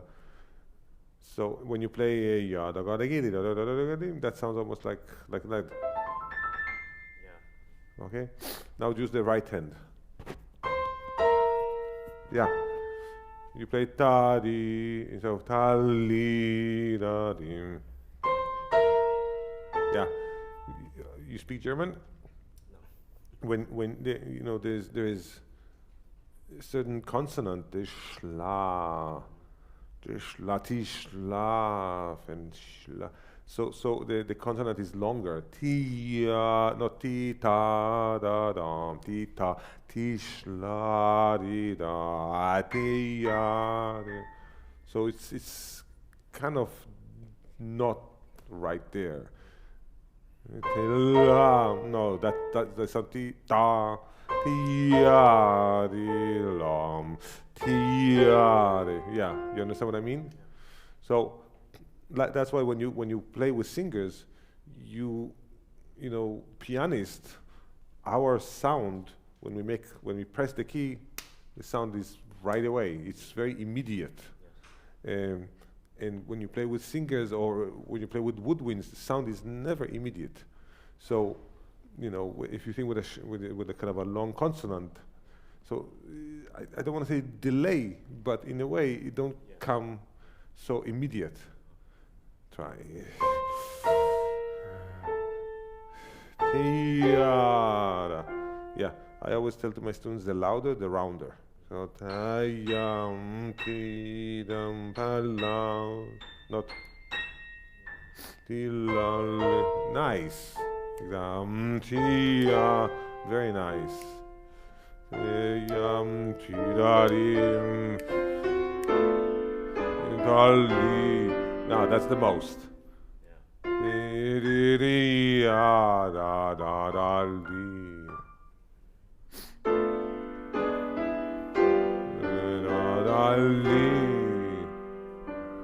Yeah, and maybe the second one is even more. Don't take time. But when I say more, again, the louder, the rounder. So when you do the no, that's louder, but that's like a trumpet louder, you know. Think of a full string sound. Better. Try it together. Now, well, let me see it.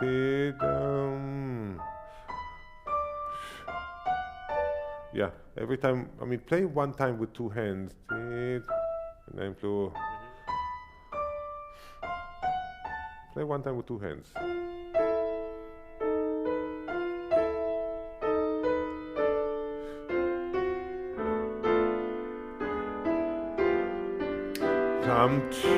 Yes, now play with one hand.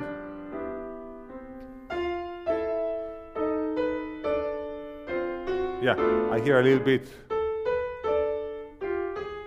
No, ta-da.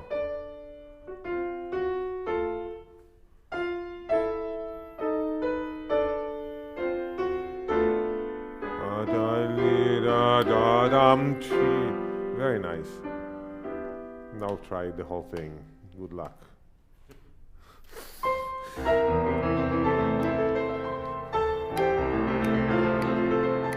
Yeah, and just the only thing, but be careful that the left hand, that it still sound like it's, yeah, it still needs to sound like strings, you know, like legatissimo, not.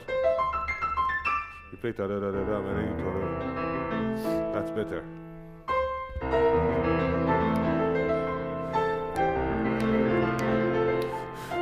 Good, good, and good.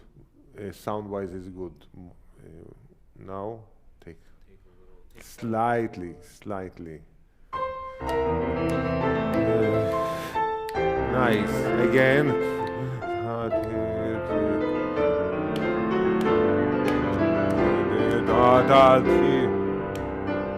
Yeah. Very nice. The only thing I did not agree is in this bar when you like ti di da da li. You did rubato, but it was kind of very local rubato. Ti da dim, ta da di di da da lim. So ta da di di da da lim. Sure, but I wouldn't go da di da da di. I exaggerate, but in a way, be careful when we take the time that it has a context and a kind of a longer ti di da da, not ti di da da lim. Something which sounds more capricious. Nice.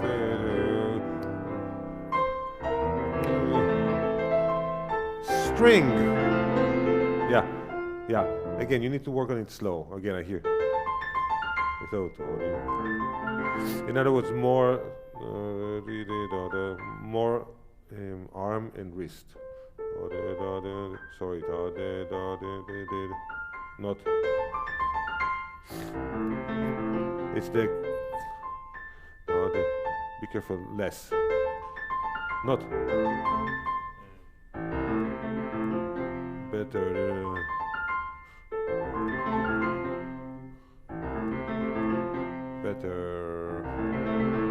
Okay. So think that you're.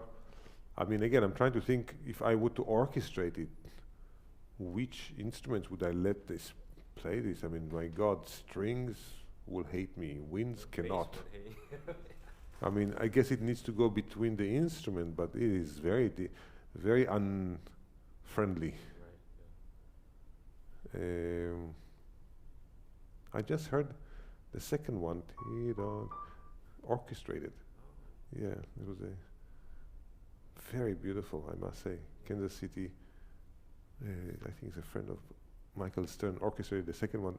Very nice orchestration, really. You know, my first reaction was like, oh, come on, why you even try? But I was surprisingly quite delighted. Okay, let's go development. Yeah, every time goes down.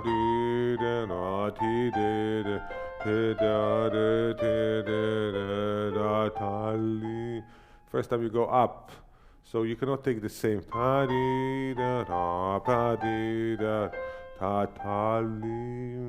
You know, just make you. It works. You work harder when you go up. You also work harder when you go chromatic. This is not chromatic. This is not chromatic. This is T. It's a bit chromatic. That's why we take a little time. Chromaticism is much harder to sing, even from jump. It's like harder than jumps. So tali, a little bit.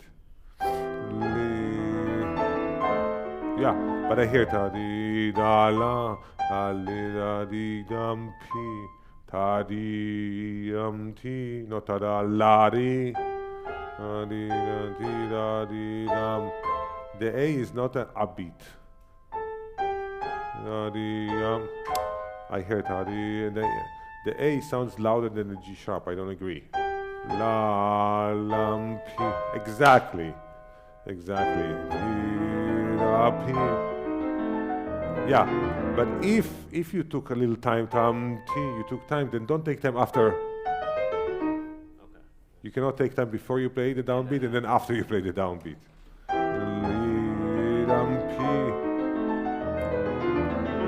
Yeah, again. Slur, slur, slur, slur, slur. Ta da da dum, ta da da dum, ta da da dee. I think I would a little more, and the most ta da dee da dum.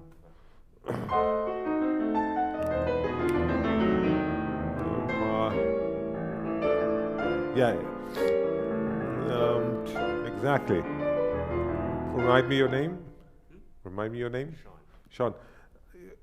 I mean, you are kind of in a way in a critical point where you have no problem to play the piece. Did you perform it already? Once. Yeah, I mean, you've gone a certain way. You want to get further with the piece, you have two choices. Either you just drop it, learn other pieces, and then you'll go back to it. And then it will get more perspective and improve because you will learn other things. Or you take one or two steps back. And, you know, because, again, I hear, you know, and the left hand doesn't have that kind of extremely legatissimo strings. So you have to take a step back, play a little slower, and get very sensitive with the tali. So this is more, or this is less. Might be less because then we are building to the biggest climax. Okay? So ya da di da da da da da da da da di di.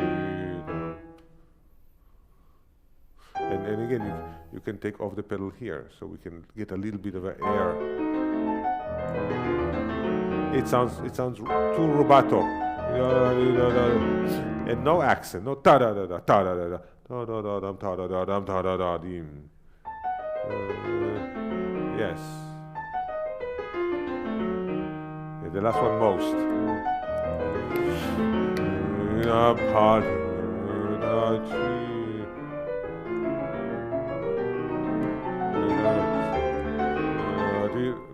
Now, first I want you to be still. I don't think you need to move. I think it's getting bigger and bigger, like as if you think of kind of the analogy of, you know, have you ever been to Milano? No, I've never. What is the most impressive cathedral you ever saw in your life? Cathedral. Can't say I've seen one of those. Structure. Certain building you saw that was like, wow. Maybe Notre Dame in France, but I was very little. Okay, think of a very impressive building. If you are very close, it's very hard to see how impressive it is. And then you get further back, Wow. So in some ways, this crescendo is like you're getting further and further. We're like, whoa, whoa, whoa. And the louder you get, the rounder you get with your arm. So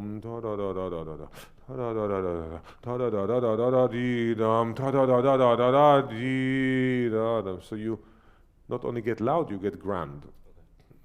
And then it's much more impressive, and I think it's very convincing like that. Try.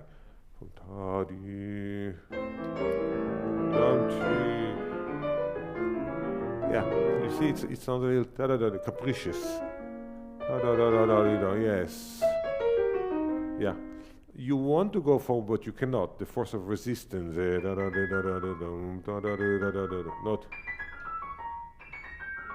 You know,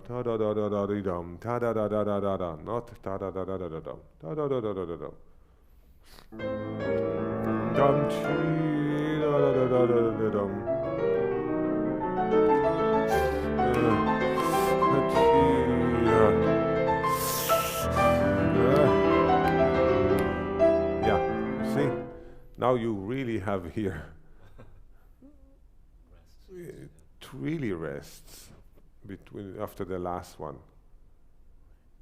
And of course this is less than what we had 2 bars before. Try to get there again. Same spot as before?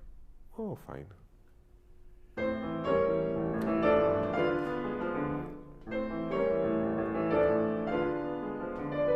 Yeah. When you have a slur on a long note, the next note has to be softer, because the natural diminuendo. So if you go ti ya da da da da da ti ya da da da da da pa da da da da da.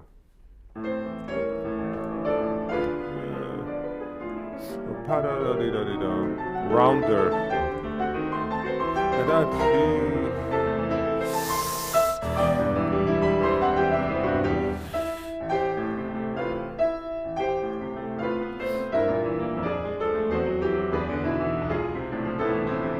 Yeah, you see, I hear ti ya da da di ya da da. I hear these capricious rubatos.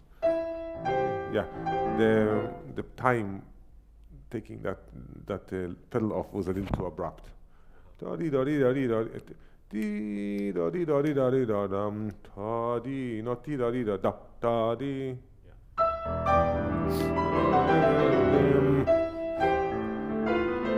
Yeah.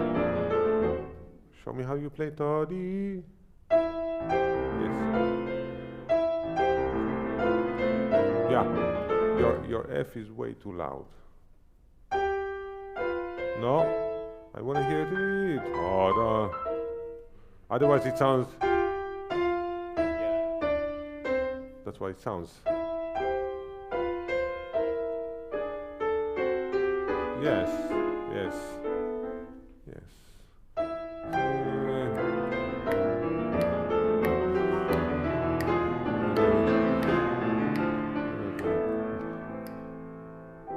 Yeah, and then when you go back, bring your thumb. Would be more interesting. No, but more subtle, more.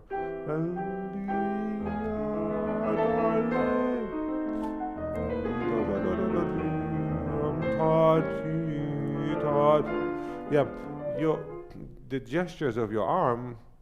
Can you get up? Yeah, the gestures of your arm are a little too. They belong in capricious kind of. So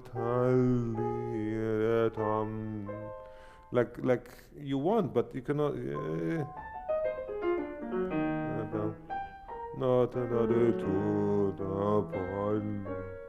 You know, I always say that the speed of your arm should be the speed of the music, and sometimes you kind of jump with your hand. It seems like more of a habit by now, but it does not belong to the music. Okay, let's go on from the.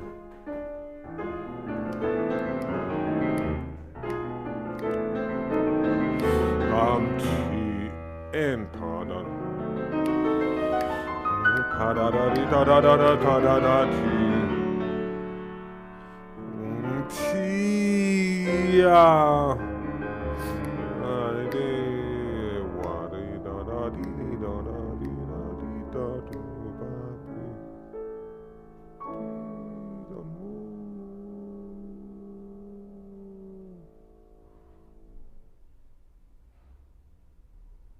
one.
what do you think?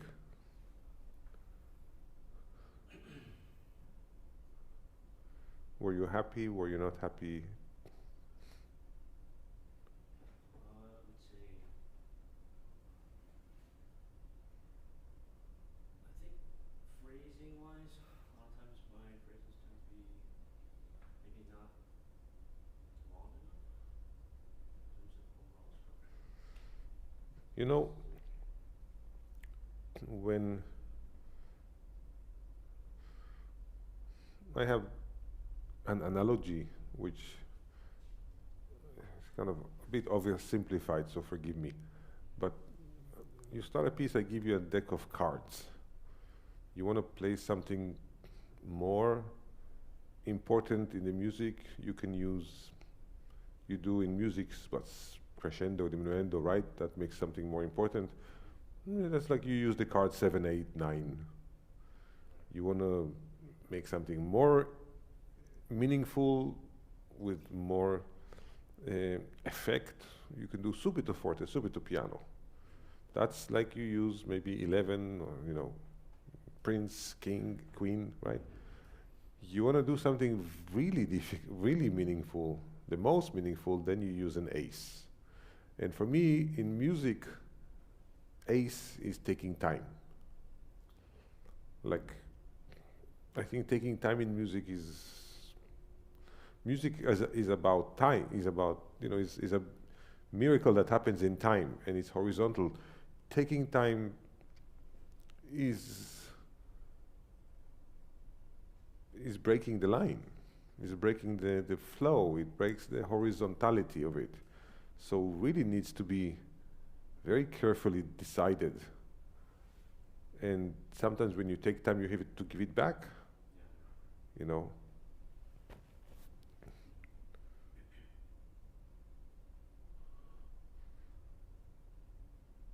So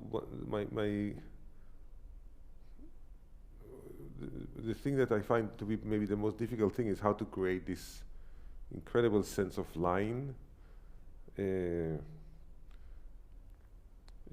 interesting that you know, this second one is one of the most beautiful things ever written. Oh, it's so sensitive, it's so beautiful, so meaningful. Why didn't he write andante espressivo? Molto espressivo.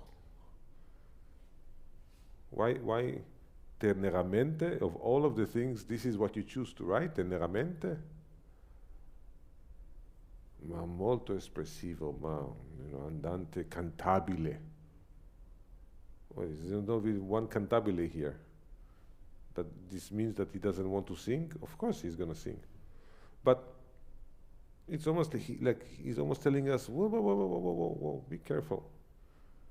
You know, don't start to, like, I forgot who was it to say, you know, play with a lot of sentiment, but don't be sentimental. You know what I mean? So that's the first thing I think, that just to be so careful. Let me just say one little note. The middle section. That's your tempo. What's your tempo? Yeah, the middle section.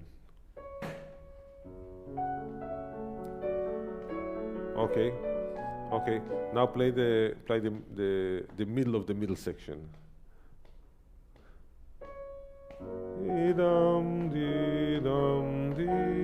All right. It's too fast. That's why he writes più lento. That's più lento. Many times when people see più lento, they play slow. He doesn't say slow. He says slower. You know. So I found this part was too slow. I mean, look at the Brahms intermezzi in trios, or look at the Chopin scherzi. The middle section many times is poco meno mosso or meno mosso, or it's not lento, or poco più lento, but it's not lento. It's slower than the beginning. And people play new tempo. In the second Brahms trio. I don't think even in the trio, ti da da di da di ti da. I don't think he even writes anything. And everyone ti da da di da. Oh, so beautiful, ti da da da di. Well, he's not writing it. And Chopin's scherzi that I was teaching or playing or something, you see, it goes to the middle section and then più lento, poco più lento, or poco meno mosso. It's never lento. Anyway, so here we see we see the word lento. We don't see the word più lento. Okay.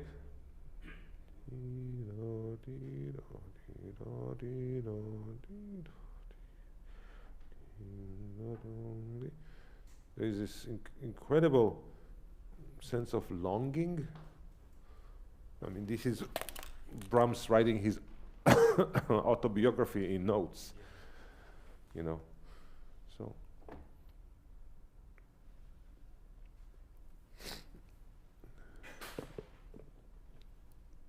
let's play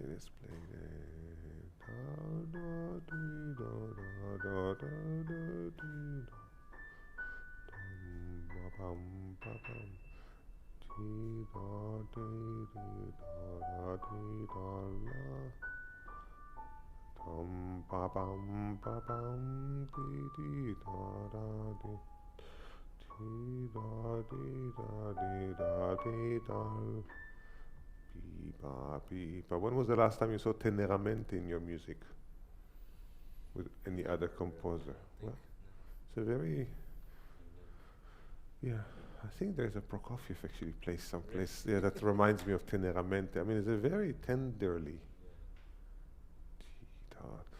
You know, to understand where notes fall in time, many times I think it's beneficial to play an outline. Like what I played now was an outline. I didn't play the bass and the thirds and then the slur and then the bass here and then the jump and then no. This is way too many things that are gonna distract me from thinking about this incredible regularity that goes into infinity, you know. So one thing one can do, or one should do, is sing. So if I will sing,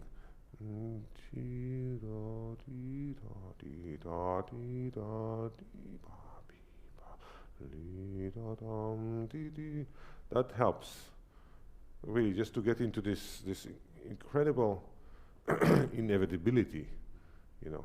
And the other thing I will play is that what I said just now, like an outline.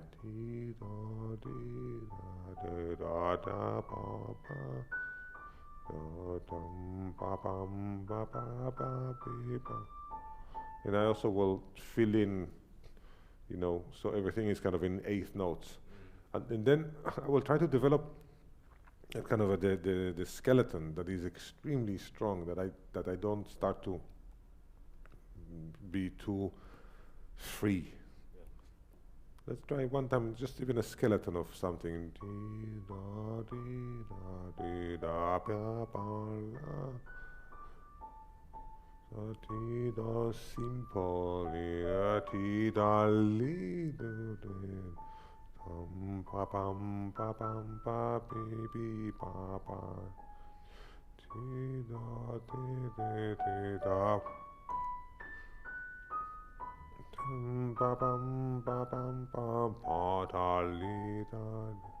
Try one time a certain outline, I don't care what it is.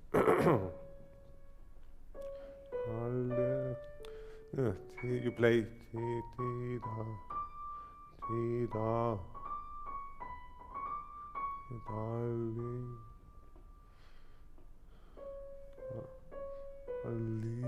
yes.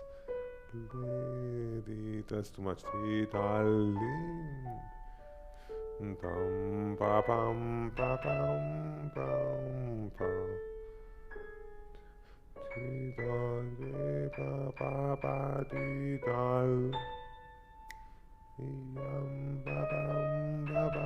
Yeah, that is simple. Not that's way too self-indulgent.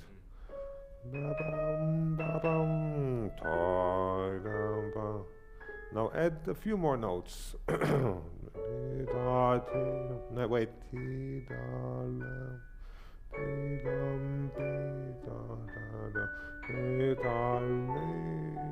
Yeah, I don't want to hear it.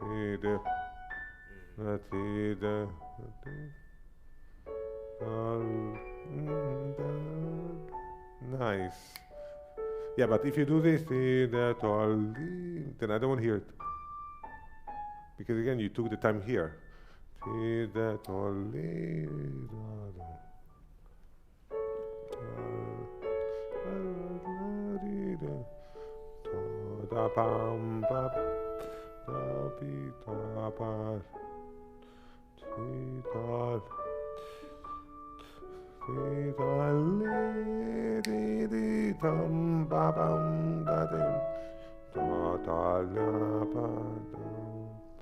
Half. Yeah, like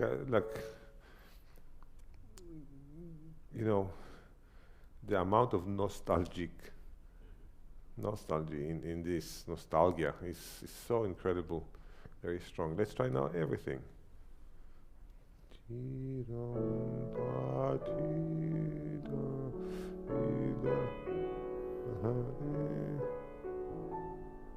Yeah, once you correct and go on and correct and go on and correct and go, I have zero sense of the line, so I have no idea. So, and try to do the slurs more, a little more, not just keep it like as if a nocturne, you just keep the pedal. And even if you have pedal, but either change half or just make it lighter, not full pedal.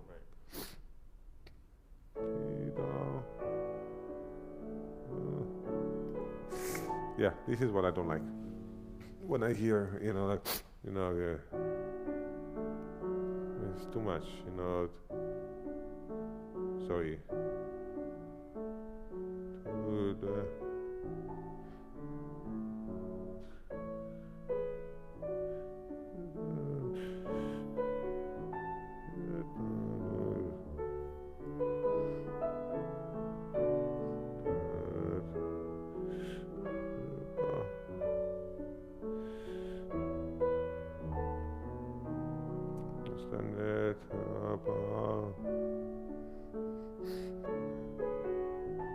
That was too much. It's very tricky to get that balance.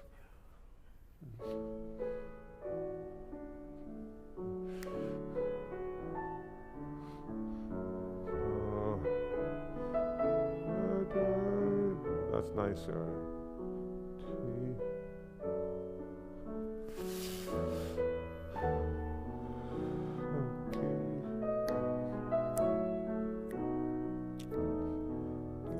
Half.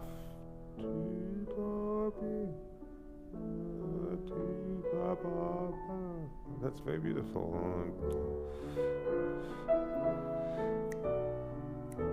Very nice, Sean.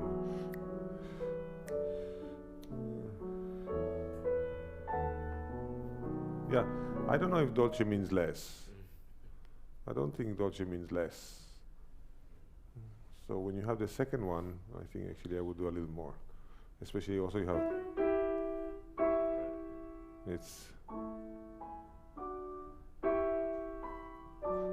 I think it's a harmony for slightly more. Da-da-dee.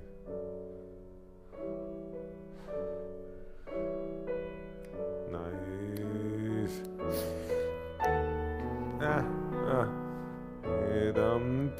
Exactly.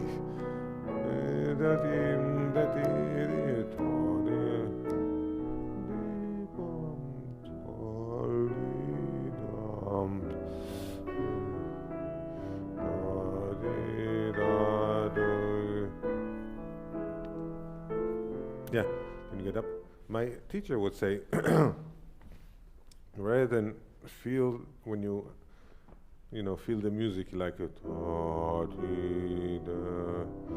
he would sit still because much more noble and more direct. And then when let's say here when you have, you can raise your torso so it has more of a direction, and then the music is much more focused. So here I would not really change I would not move, not move from being frozen. Just it's not necessary, you know.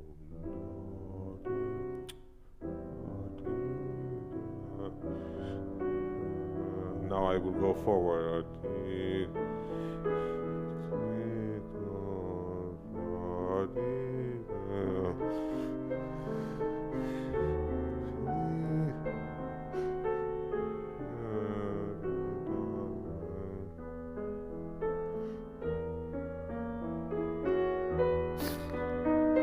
Sorry.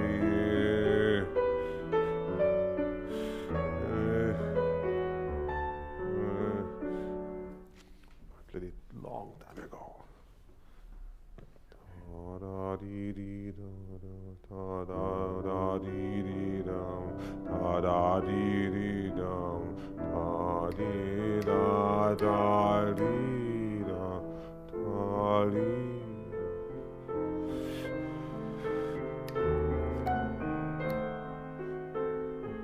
Ah, you took two times. You do ta ti da da ti da ti da da da da da da da da ti da ti ti da di da da da di da ti da da da da di da da da.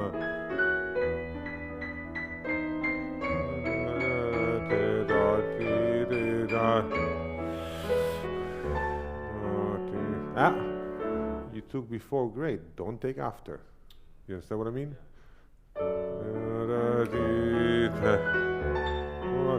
Yeah, and I don't need to hear. I don't need to hear this. Yeah, this not, but then ta-pim, the next ones. Ta-tim, ti-ta-dam, yes.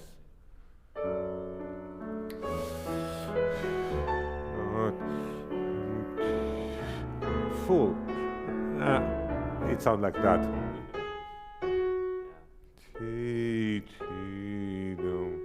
More, you know, when we play golf, you don't go like this. There is a lot of movement before you hit the ball.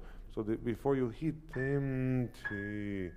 like the way the sound will sound, or the way key will sound is how the preparation before, right? If you just go, well, that's how it sounds. Nice.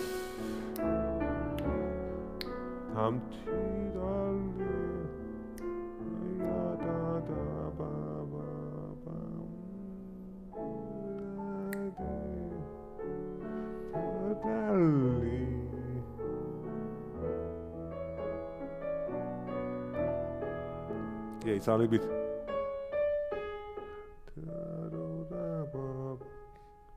Note. Try. I mean, you can play. I mean, I guess you have big hands. You can play it together. I wouldn't mind, because I don't think necessarily Brahms meant. Really, did he think people will have hands like this? Is he crazy? So, and also there is something very expressive about rolling. So, ti da da da. And make sure this is like a star, you know.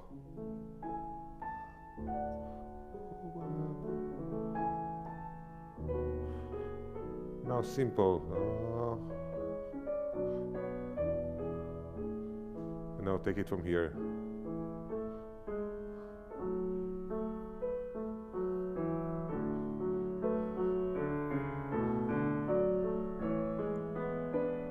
Now the left hand.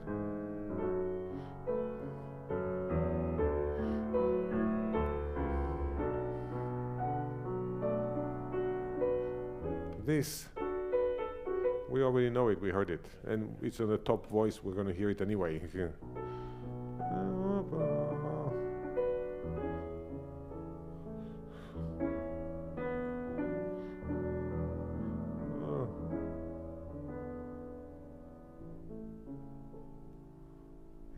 to keep, now take it out. So this is, first it belongs to this harmony, and then it's only left alone.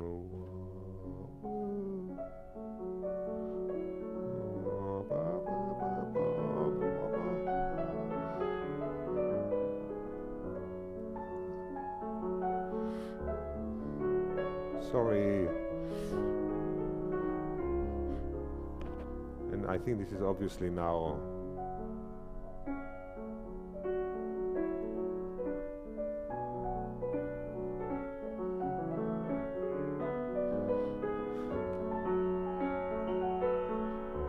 But don't be afraid if it's not together.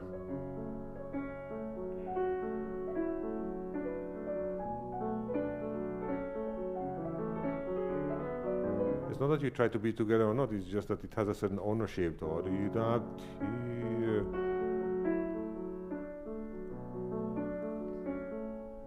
And then, I think,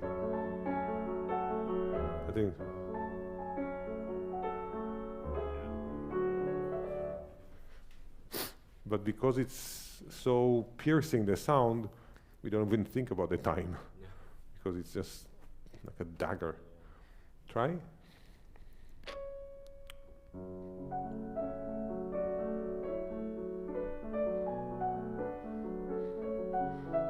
Yeah, this, I like this. It's a bit too much of a color.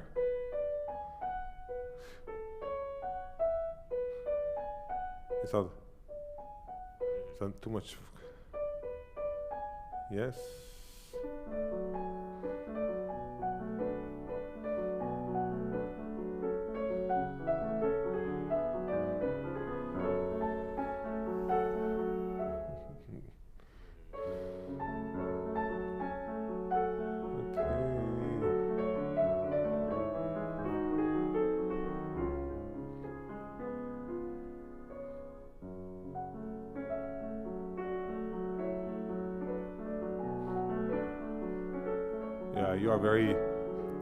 You are very stingy with your sound. I'll show you how it sounds. I mean, you're like a little bit like that.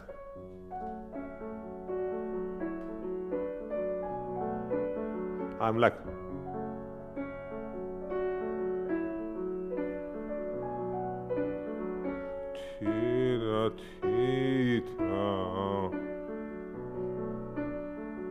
You are a bit.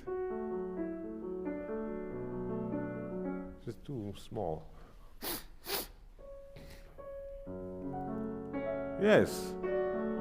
Oh, so much more.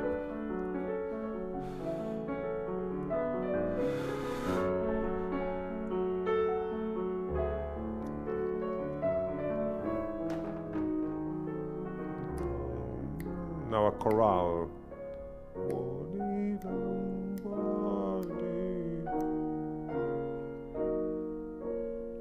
Yeah, but you have two voice at least. Exactly.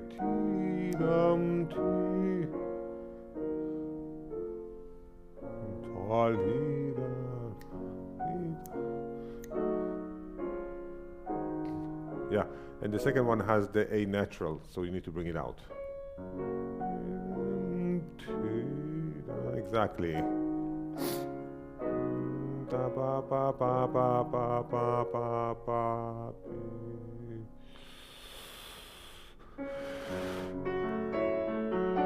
Yeah, but again, you started for me, it was too small. Yeah, but this, he wrote to you for the right hand piano. Yeah.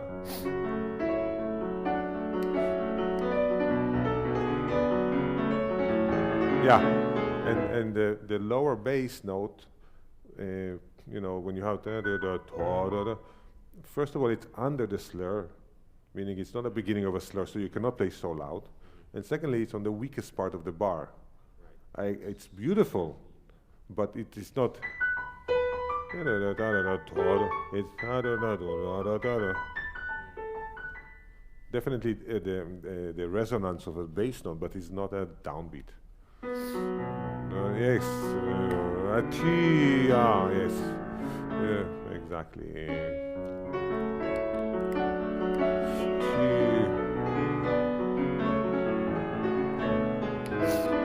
Now left, right. That's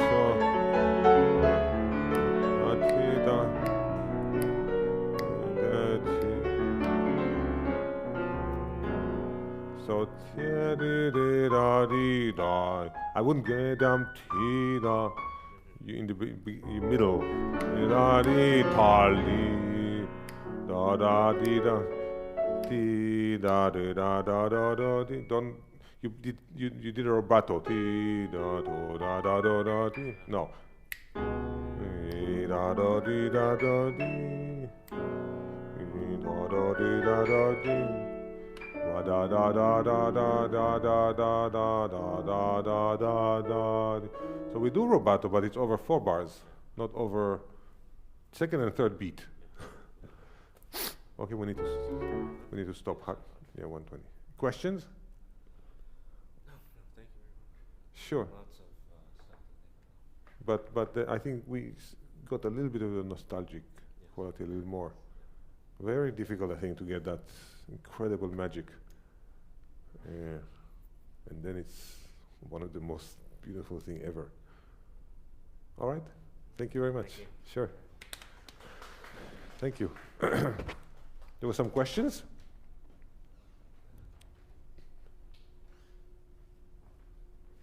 You wanted to ask some question? In Possibly. I mean, I think sometimes in the second piece, there are some traditions which say Oh. that you can play on, you know, the traditions already sound like a bad word.